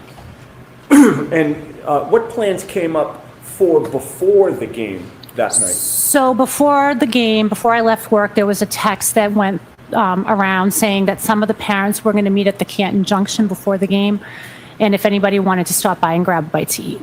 And what is the Canton Junction? So it used to be like a little pub/restaurant in Canton. Did you go to the Canton Junction? So I went home first because I went home the first. TV guy that long to fill out her name for the Chiron. Well, that and it says knows John O'Keefe. I think that should be past tense, right? No. Ooh. Ooh. I had a bag I had to switch out of because we have to have plastic clear bags at work. So anyway, so I went home, and then after that, I stopped at the Canton Junction. Okay. And did you go alone or with someone? So I went by myself. And when you got there, did you see people that you knew? Correct. So I walked in, and there was a bunch of parents there from the varsity teams, the varsity team. And, excuse me, was either John O'Keefe or Karen Reed there? They were not there. What about Jennifer McCabe and or Matthew McCabe, her husband? I believe Matthew McCabe was there. I don't believe Jennifer went to the Canton Junction. Now, how long were you at the Canton Junction for? I would say less than an hour. Do you recall about what time it was that you would have been leaving there? I'm not really sure. The game started at 6:30, so before 6:30. All right. And when you left the Canton Junction, where did you go? I went to Canton High School to watch the game. And in the gymnasium, with whom did you sit to watch your daughter's basketball game? I'm not sure who I sat with, but it would have been those parents from the varsity team, whoever was there and wherever there was a spot. Was it generally a custom that the parents of all the kids on the team would kind of congregate together in the stands? Correct. Do you recall what time the basketball game ended? I believe the game ended around 8:30. Where did you go after the basketball game? So after the game ended, I went down and waited on the court for my daughter to come out of the locker room, greeted her, the players, and then I said to everybody, I'm going home. Okay. And you did go home? Correct. I went home after the game. And having now made it home, what were your plans that night? So my plans were to stay home. I was tired. I worked all day, watched the game. I was pretty much done with the day. So my plans were to stay home. At some point, did those plans wind up changing? So then I started getting text messages from my husband saying, you should come out. We're going to go to the waterfall. And I said, no, I'm not coming. And what is the waterfall? So that's a restaurant that has a bar, and it's on in Canton on Washington Street. Okay, so you've given your husband the stiff arm, so to Correct. speak, right? You're Correct. not going. Not going. So what happens? So then he keeps on texting me. He's like, I'm at the waterfall. You should really come. It's fun. There's a band. And I was like, really? Like, I don't want to go. And then my kids got involved with the conversation. And how did that affect your decision? So they started saying to me, Mom, you never go out. You never do anything. Him and those pesky Dad's by kids. himself. Just go. Keep him company while he eats. So I reluctantly went. All right, so you were guilted into it. Guilted 100% into it. All right, so where did you go? So then I went to the waterfall. Do you recall about what time it was that you got to the Waterfall Bar and Grill? I believe I got there approximately 9:30 or so. And when you first arrived there, who was there, if anyone, that you recognized? So my husband was there, and then I recognized Jennifer and Matt McCabe. And what happened after you got there? So after I got there, I walked in, and I said to my husband, I'm like, where is everybody from the basketball team? And he said, I don't know, they all sort of split up. He's like, don't worry, just hang out here. I already ordered a sandwich, so just hang out with me while I eat, and then we'll go. And were you introduced to anyone? Yeah, so then Jennifer McCabe started introducing me to all her family, so I got to meet a lot of them. It was fun. It was a good time. And do you recall specifically who you met?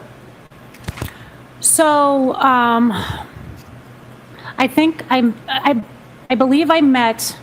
Well, she sort of just introduced me to whoever was at the table. So I'm not sure 100%, but just like the niece, her sister, her brother-in-law, like people like that.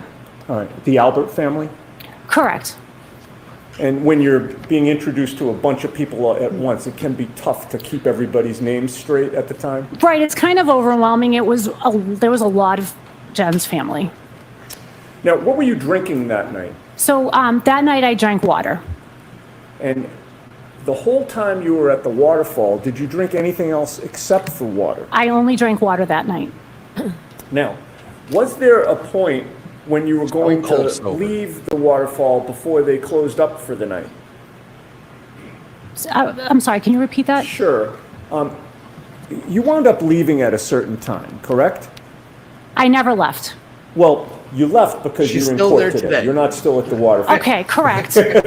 So what I'm trying to get at is, at some point you left the waterfall, but was there a point before that where you were planning to go?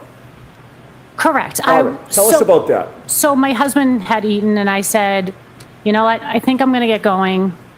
And I was about to get going, and then John and Karen walked in. Okay. And when you say John and Karen, you're referring to? John O'Keefe and Karen Reed. And why did that change your plans? I was excited to see them. I liked Karen, so as soon as I saw her walk in, I was like, hey, I'm going to stay. I want to talk to her. And what did you notice about John O'Keefe's mood when he arrived that night? So John was very happy. His niece had just gotten into a private school called Bishop Fian, and that was like the first thing he was talking about. He was elated that she got in, and he was telling everybody about that. And thereafter, how much interaction did you have with John and or Karen?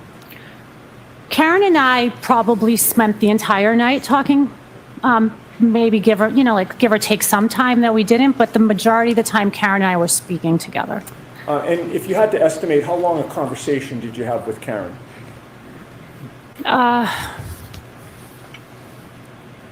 Maybe an hour, like 50 minutes out of the hour. Like if we spent like an hour together, perhaps we spoke 50 minutes of those out of that hour. And without telling us the content of the conversation, what was the subject matter, if you remember? So Karen was also, she mentioned being excited about Kaylee getting into Bishop Fian.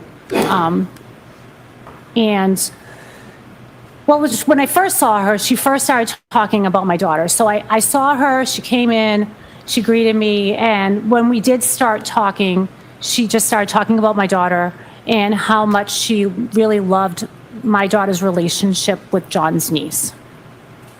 Okay. And while you were having this conversation with Karen, was it an easy conversation back and forth? Very easy. Where were you located within the waterfall while you were having this conversation? We were at a height.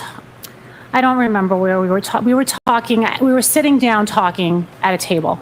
And how close did you get to her when you were speaking with her? In order for someone to hear you, because of the band being so loud, we were probably a couple feet from each other.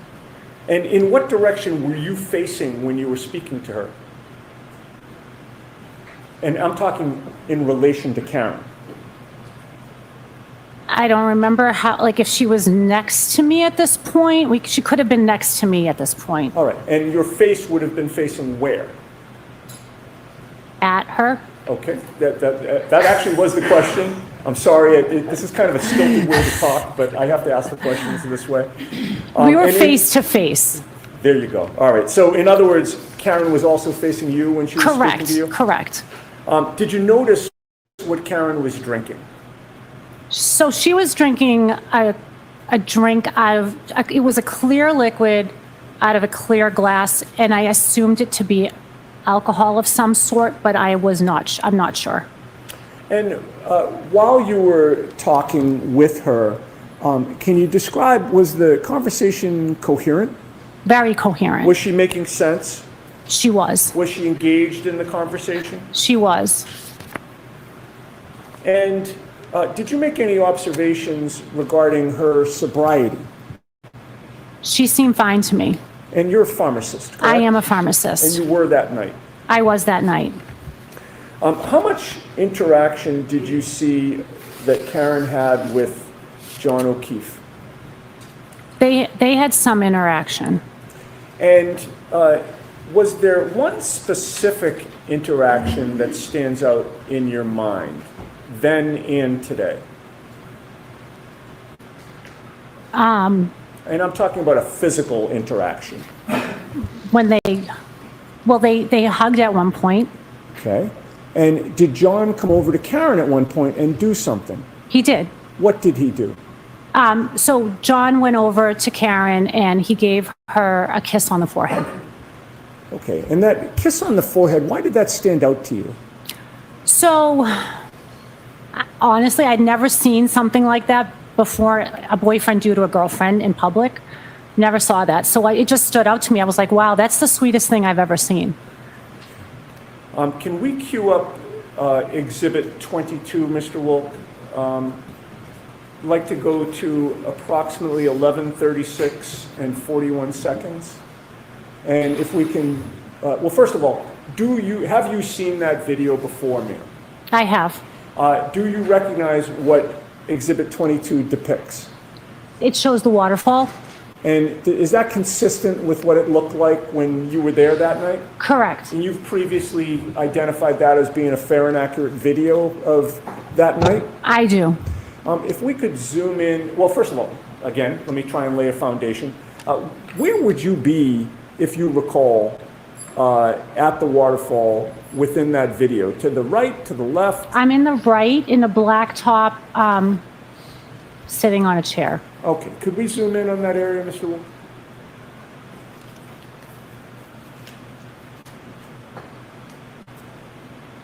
Okay. We've zoomed in. Do you see yourself? I do. And where are you seated? So there's a white jacket on the back of a chair. That's me. And do you see anybody else in that video that you now recognize? I see Brian Higgins. Okay. And when you say Brian Higgins, is that somebody that you had known prior to that night? I did not know Brian. He was one of the people you were introduced to? Correct. And you since have learned, put the face to the body, or I'm sorry, I should say the name to the body or the name to the face? Correct. All right. And where do you see Brian Higgins? He has like an emblem on the back of like a sweatshirt. All right, so his back is to the camera? Correct. And we have not located that pointer, have we? Thank you, sir. May I approach the picture? Yes.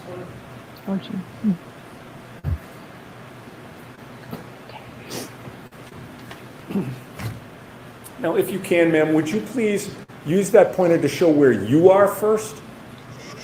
That's me. Okay. And Brian Higgins? That's him. All right. Do you recognize, at this point in the video, do you recognize anybody else? Not right now. Okay. If we could start to play it, Mr. Wick. And stop for a second. I would ask you, as soon as you recognize somebody else, if you'd speak up and tell us to stop, and we'll pause. Okay.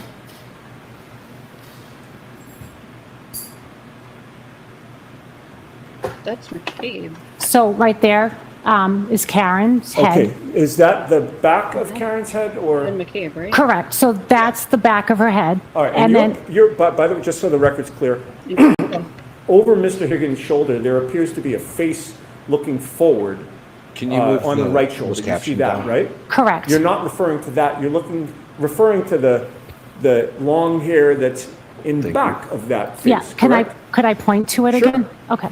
So I'm referring to that head right there. Understood. Okay, And and then- I think you had said something else? And then that right there is John O'Keefe with the hat. Okay, there's a ball cap.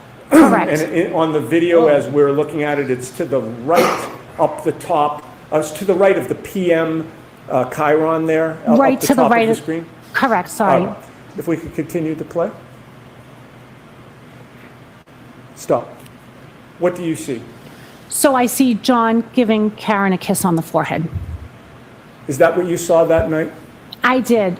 I was looking right at them when it happened. You were facing them. I was facing them. And what about Mr. Higgins? Where was he facing? It appears that he's facing them as well. That happened right in front of him. Yep. That's what it looks like. If we could play that further.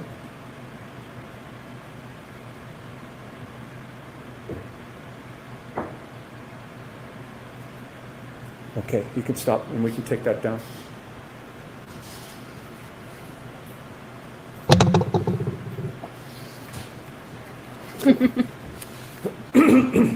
Now, that night, did you have any information about the nature of Karen Reed's previous interactions with Brian Higgins? None whatsoever. Okay. How long did you stay at the waterfall? Or if you recall about what time you got ready to leave? I believe things wrapped up around midnight. And with whom were you leaving around midnight? So my husband and Matt McCabe stayed behind. They were helping the band clean up and stuff. So it was myself, Jennifer McCabe, and Karen Reed that walked out together. Okay. And you've previously seen video footage of the end of the night with yourself, Karen, and Jennifer McCabe sort of in a grouping? Correct. Excuse me, I'm sorry that I just need to clear my throat. I hope that's the okay. last time. That's okay. Did you see on that same video at the same time, there's a grouping in another area of the bar at the same time? Correct. And do you recall who was in that grouping? I believe it was Chris Albert, Brian Albert, and Brian Higgins. Okay. Could we now publish again Exhibit 22? And I'd like from the approximate start time of 11:57 and 42 seconds.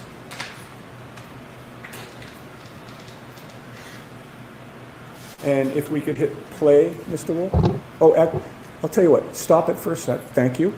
Could you zoom in, please, on the right portion of that video, the upper right? We'll start with that.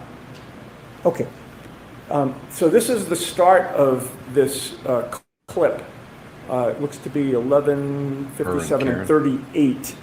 Do you see anybody in that clip that you recognize? Yes, so I am the person with the jacket with the fur around the hood, and Karen Reed is the other woman that I'm talking to. Right. We could play that, Mr. Wolf?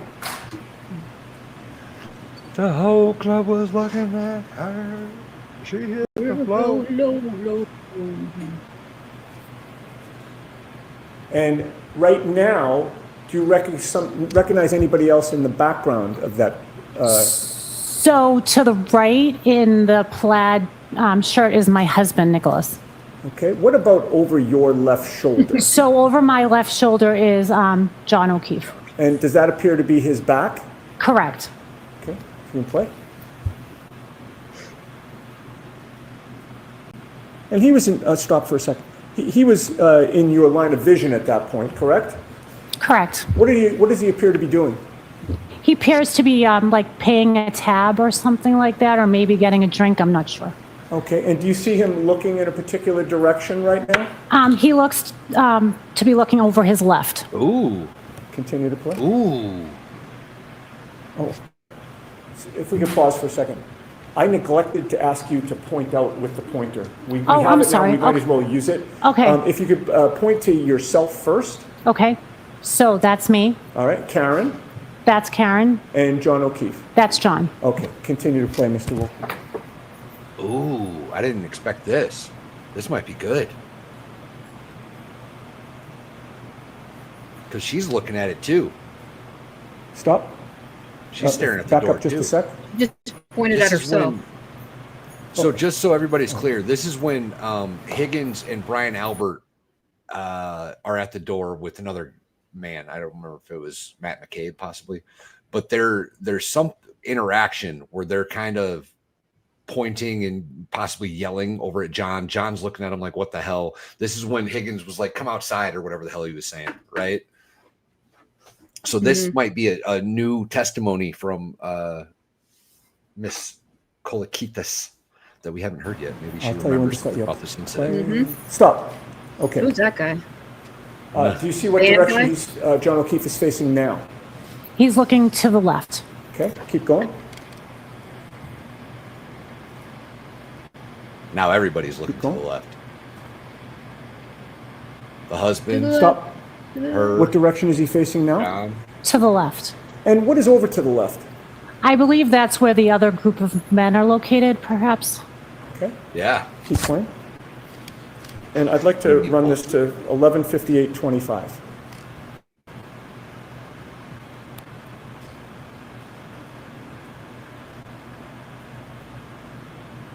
The bartender's even looking. At this point, his whole body is turned to the left, correct? Correct. And he appears to be facing where the other group of men were? I'm sorry, repeat that? He appears to be facing in the direction of where the other group of men were? Correct. Continue to play, all through until 11:58:25.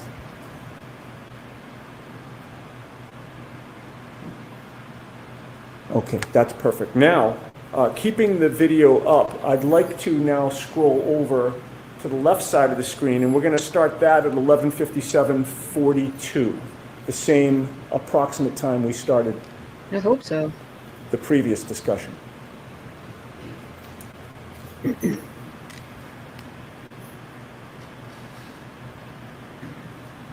Stupid time and date.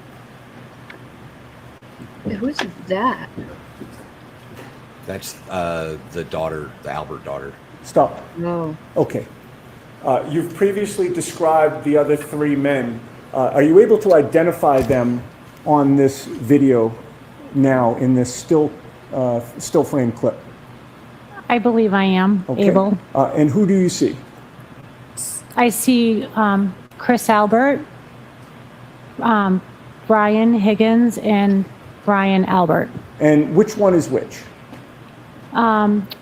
Chris Albert is the one that grabbed Brian Higgins' arm, and Brian Albert is with his back towards us. Okay, now I'll ask you to use the pointer and point to Chris Albert, please. That's Chris Albert. On the right. Where's Brian Higgins? That's Brian Higgins. In the middle? Yeah, in the middle. And that's Brian Albert, Okay. I believe. And with regard to Brian Higgins, which direction is he facing? He's facing the left. He's facing to the left? I mean, I'm sorry, he's facing to the right. Okay. And the direction that he's facing in, who's over there? Sustained.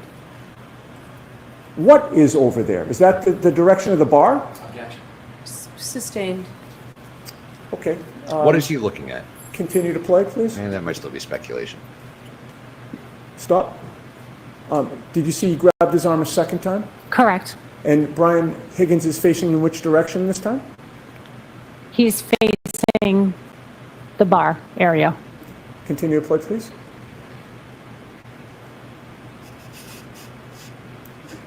Okay. You noticed some motion that Brian Higgins made? He waved his arm. Back it up for a second, Mr. Wolf, please.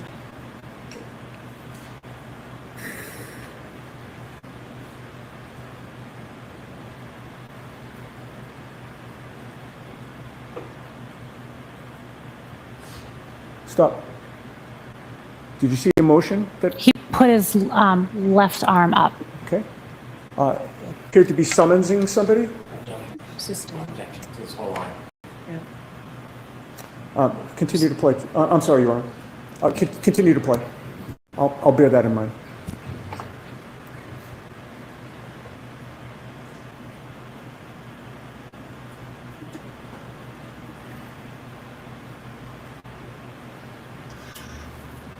Higgy, what are you doing, buddy? What's all this about, Higgins? Okay, we can stop there. Ms. Kolakithis, did you see how many times Brian Higgins motioned with his arm? Sustained. Commonwealth versus please, Mr. Understood, understood. What? Now, She just cited case law? Commonwealth versus please? Huh, I don't know. Jess, you on this? Commonwealth versus please? First one from Brian, who I missed a little while ago. Pizza casserole, a good smelling yet disgusting dish made in a crock pot and placed in a white van by state lines should any 17s cross the border. I don't like pizza casserole. It's weird. Abe Lincoln, when an unknowing partner falls victim to a facial following a human hair confetti blast and a top hat on their head. Thank you. It's got to be something to do with hearsay, I would imagine. The case law. It's got to be. Yeah. It's got to be. prior to this night, had you known or been aware of Chris Albert? Just knew him from seeing him at D&E Pizza. Okay, and you say you've seen him at D&E Pizza in what capacity? I think he's the owner there at D&E Pizza, and we've gotten pizza there before. And you'd been in that establishment before? Correct. And with regard to Brian Albert, have you had any interaction with him, either that night or before? So that night, I was introduced to him, and I think I even spoke to him a little bit there, and then maybe saw him like a basketball game. I don't remember him really prior to that night. Okay. Now, I'd like to play the portion of the video where you are then leaving and ask you some questions about that.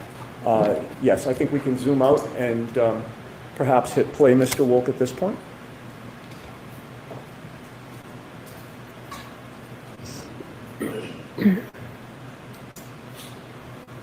And pause for a sec.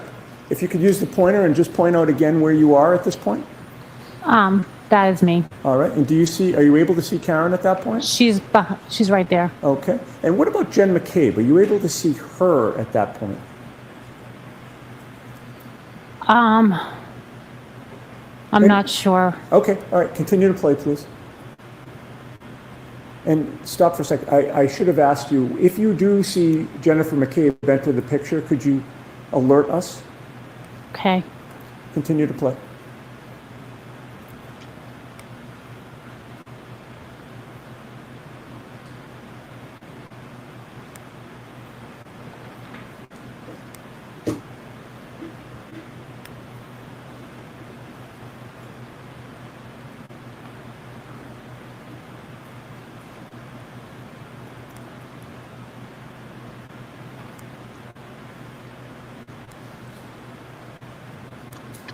Hold on a second.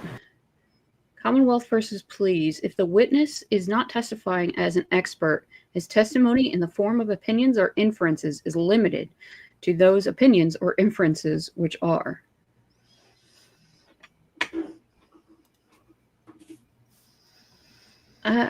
Okay.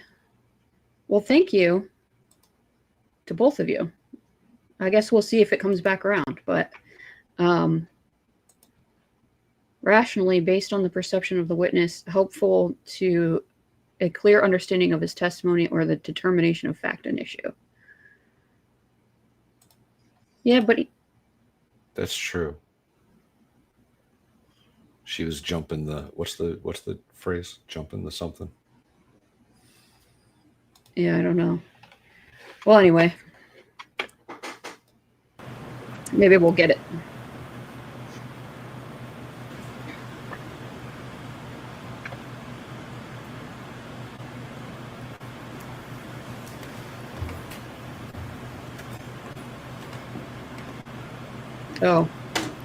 Jumping that one. That one. That's the one.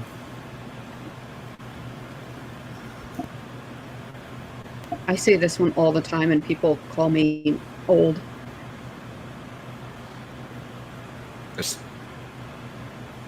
I could see that. I could see that.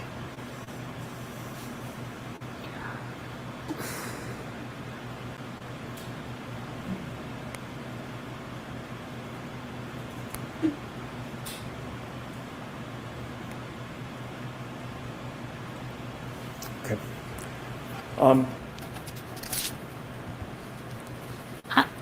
When you can turn the lights back on. When you were leaving the establishment, whom did you leave with? Thank you, Jess. So again, it was myself, Jennifer McCabe, and Karen. Did anything unusual occur when you were leaving? So as we were leaving, Jen went over to Karen, kind of put her arm around her, and she started saying, "You're coming with me, you're coming with me." And Karen's like, "Huh? Like, what? Like, where are we going?" And Hearsay. I'm going to sustain the objection. The first part of that answer, the putting her arm around her, "You're coming with me," why did that stand out in your memory? just because I was there too, and it just was strange. It was just like, "You're coming with me." Like, it was just something that stood out to me. You weren't included. I mean, no, it's fine. I mean, it was just stood out, you know? Yeah.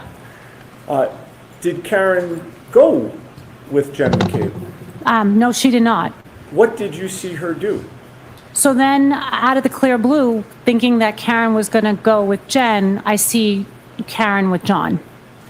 And where did you see Karen with John?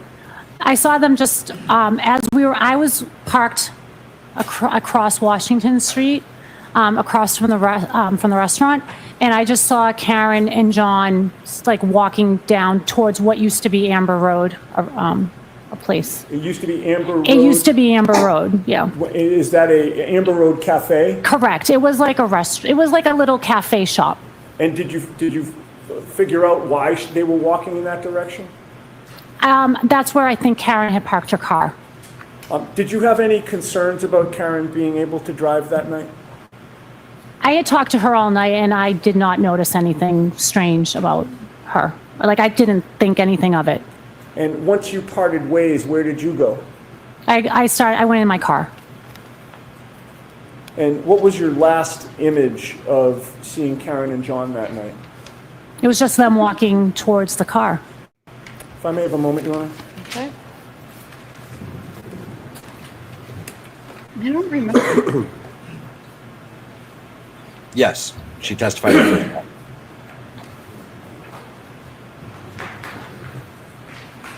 The state caller? Lally caller? Okay. All right. I believe so. Mr. I Brennan? believe she was in the beginning. Good afternoon. Good afternoon. Was your last image of Karen and John, both of them walking to the car and Karen walking to the driver's side door of that car? Correct. That night it was a celebratory mood? Correct. Everybody was getting along fine? Yes, we were. Yes. You were speaking to the defendant for some time? Most of the time, correct. And you saw her at points hugging Jen McCabe? Correct. Stupid. You knew John. I did. He was a kind man, Very kind. generous, Very generous. thoughtful, Very thoughtful. soft-spoken. Yes. That night was particularly different. He was extraordinarily proud and happy, wasn't he? Yes, he was. And you could see him emote about his accomplishment that his Emote? daughter got into private school. Correct. Proud and happy. Did you Did talk just to call John John that gay? night? I did.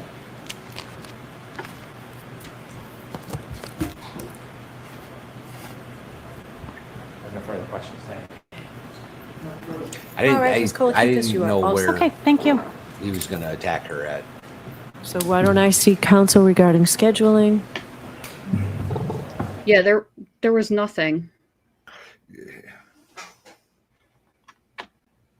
He just proved like she drove. Like nobody's contesting that. Right. Just bringing that up again.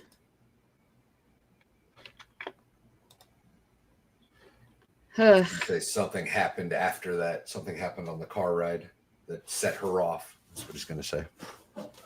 Yeah. Yeah, I think that's the end for today. And are we all the way live? yes.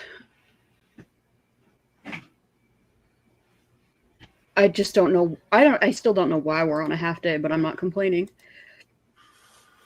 I'm not either. I have no idea. Mm-hmm. I'm trying to see. Oh.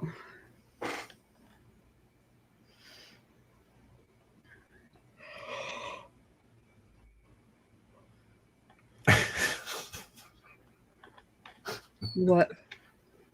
Oh, Super God. chat. Thank you, Brandon.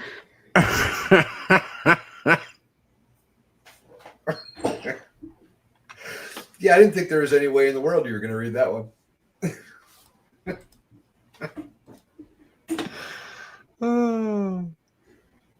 I'll get right on Baker to give you a refund for that. Thank you. He does. Oh, I read it. Silently.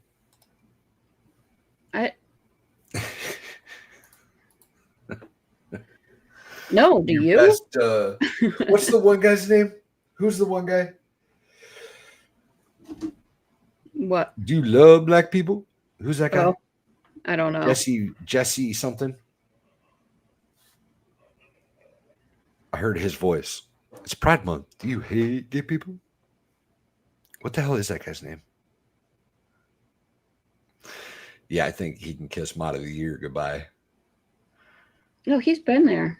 I don't think He's been there every day, I think, hasn't he? Peterson? That's it. Jesse Peterson. That's correct. I read it in his voice.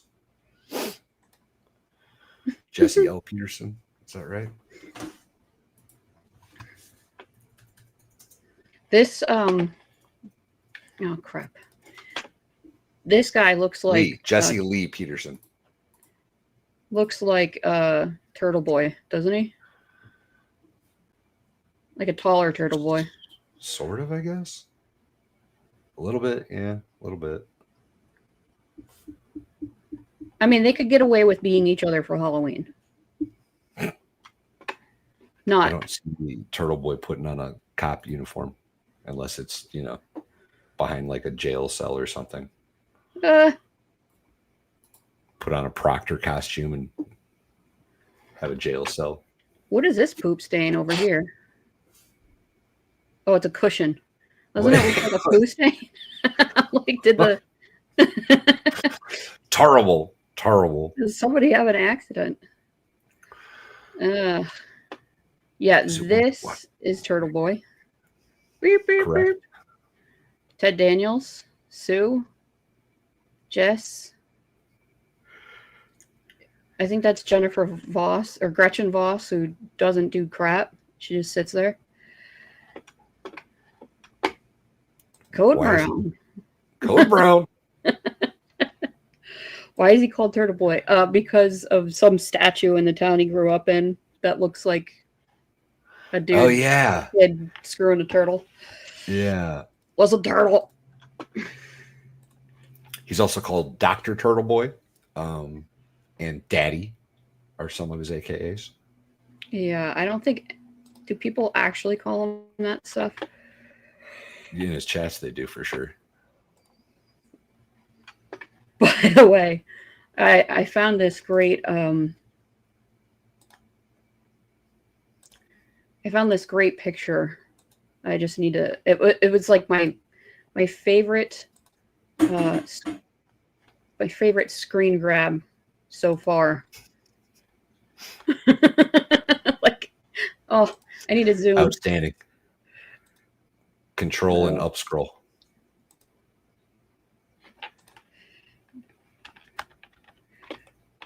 It's not working. Well, Oh, it's because you had the roses thing. are red. It's because you had the thing open. It is what it is. What? It's easy. You just control up scroll on your mouse. Well, now I lost But you it. had the, yeah, you had the Dropbox open, so it messed it all up. Oh no. Let's Go gifted 10 Broken Baker memberships. Thank you, Outstanding. Lesco. Appreciate it. On Baker's behalf, welcome to Muffin Tops, y'all. Guy in the gray suit behind the defense table. I don't know. Marissa doesn't have it shared. I'm working on it.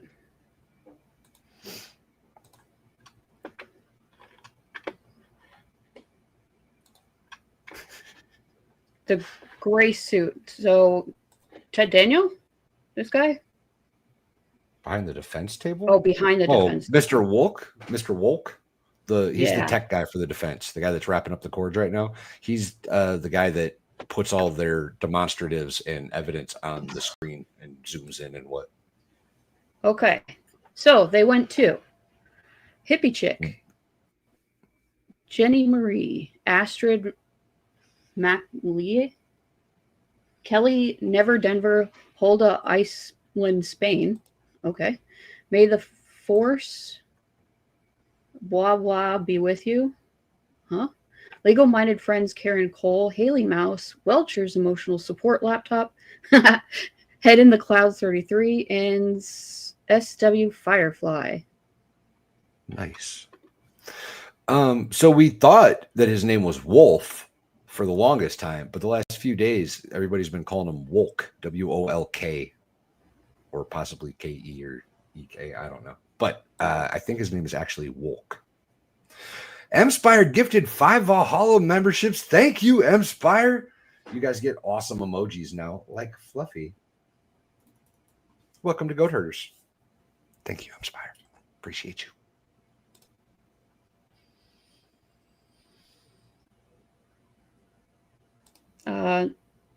TBD, I don't know.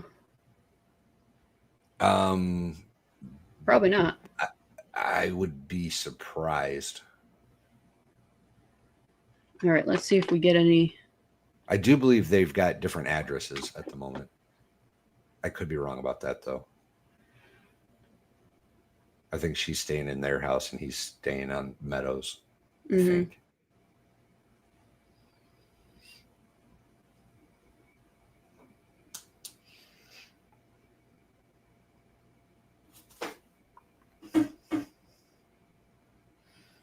All right, we're sitting down. We're not packing up. Something's going on. Mr. Wolk is packing up, so. Well, that's because court's done, but they're doing something. There's going to be some kind of argument. Did the jury leave? Yeah, I thought so.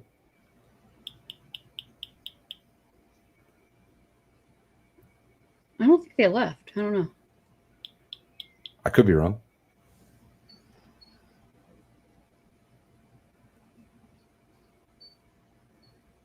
I was distracted talking to chat. Yeah, me too. Oh, yeah, she does have to rule on a bunch of motions from yesterday, right? Now the jury's leaving.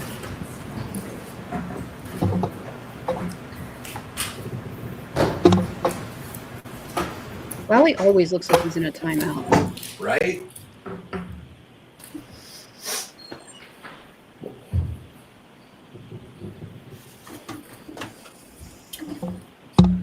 Oh, probably already in progress. Yeah, that wouldn't surprise me at all.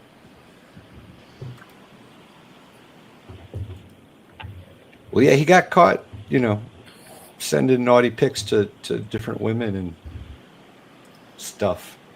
Mm-hmm. I wouldn't stick around. Deuces, homeboy. Court back in session. Please be seated. So the jury's back now. All right, jurors, I just realized that I probably made you go downstairs and up twice to just come back shortly. I'm sorry I inconvenienced you that way, but we were able to talk. I am assured not only are we on schedule, we are ahead of schedule. I understand tomorrow's supposed to be very hot. Court officers are concerned about how we're going to keep the fans and air conditioners going and be allowed to hear the witnesses. I've talked to the lawyers. Everybody's in agreement that because we're ahead of schedule, we give you tomorrow off. Woo! Right? So Sweet. I we needed it won't be off in session anyway. tomorrow. We will be in session Perfect. Friday all day. So those same reminders, please do not discuss this case with anyone. Don't do any independent Sweet. research or investigation into this case. If you happen to see, hear, and read anything about this case, please disregard it and let us know. And be careful with your social media use. We'll see you on Friday. All right. I would like to take this opportunity to personally thank Bev. She heard that we have Dollywood scheduled for tomorrow, and she allotted the day off for everybody to attend without missing court, and I appreciate that. Thank you, Bev. You've been a great help. You're a great American. Thank you so much. Yeah, I think taking the day off because it's going to be hot is kind of weak sauce, but we're coming back down. That's what she said. Jury's exit the court. Please be seated. All right. Is there anything anybody needs to raise with me at this point? No, Your Honor. Okay. There is one outstanding motion. It's a motion for reconsideration. It's denied. Okay. I just saw that was the one that was still outstanding. Oh, it's the other one. Okay. Thank you. Thank you all. We'll see you Friday morning. Member for 19 months. Dang, that's awesome. Thank you for your support. I'd like to take this opportunity to apologize to absolutely nobody. Well, McGregor. that was fun. That was fun. Denied. Oh, she Because was so that's who she flippant is. about it. Denied. Yeah, Denied. Stupid bitch. she really is. Oh God! Stop, you stupid thing. Tomorrow's the Denmark National Day. And Baker is not there. Woo. Well, this works out because I had my niece's graduation thing. I was going to have to take and be late. So, all good. Works for me. Yeah, no, that works out perfect. We get to, thank you, Dave. We get to go to Dollywood without having to worry about what's going on in court. The probability of Baker calling Bev is probably less than 0%. And called her a couple of names, maybe. Yeah. That's about it. So we should maybe So at it's not- times, Sorry, tomorrow we might just keep your notifications on for Baker, Valhalla, Expert, all of them. You may get some updates throughout the day. You never know. Probably Mo. Speaking of updates, I will let you guys in on a few secrets. Mo should be traveling here now. I believe Rosalind Duke is already in town. I believe Rosamond Ranch is in town. I think that's all I know off the top of my head that I can share. But yeah, there's a bunch of people here, y'all. A bunch of people are coming. Yeah. It's exciting. Might- Kicks off tonight, 7 p.m. Eastern time. We're going to go to a restaurant called Abridged. I'm pretty sure that's what it's called. Is that the one where Baker didn't get served? No. We're going there after that, though. That place is called Main Event, and we'll be going to Main Event immediately following dinner at Abridged. Awesome. Oh, yeah. Farrell's there too. We're on her way. I was going to say, are you here yet, Farrell? I'm not even sure. I think she's close. But she's been listening. Well, great. You guys all have fun, and we will see you guys Friday. I will get Baker to update the stream so you don't get confused. I don't get confused. Haven't heard about Izzy's Baker's here. luggage. I haven't talked to him today, but last night, his luggage, they located it. It's in a place called Transit. So whatever that means. They have no, he doesn't have his luggage yet, at least not as of last night. Maybe we'll do a after party. I don't know, Farrell. I don't know. Yeah. But anyway, you guys all have a good one. We are out of here, I think. Appreciate y'all. Bye. It says, roses are red, violets are blue. My wife is a whore. Your husband is too. Sorry about this. Oh my God. Message. We need to talk. Mike. Hey, stepsister, what are you doing? Oh my God. Brother, Truck stop of love. Would you stop the singing? Lot lizard of our heart.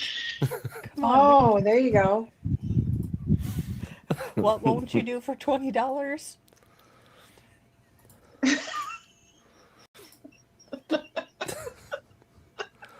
I come up with the song names. I don't think of the lyrics yet.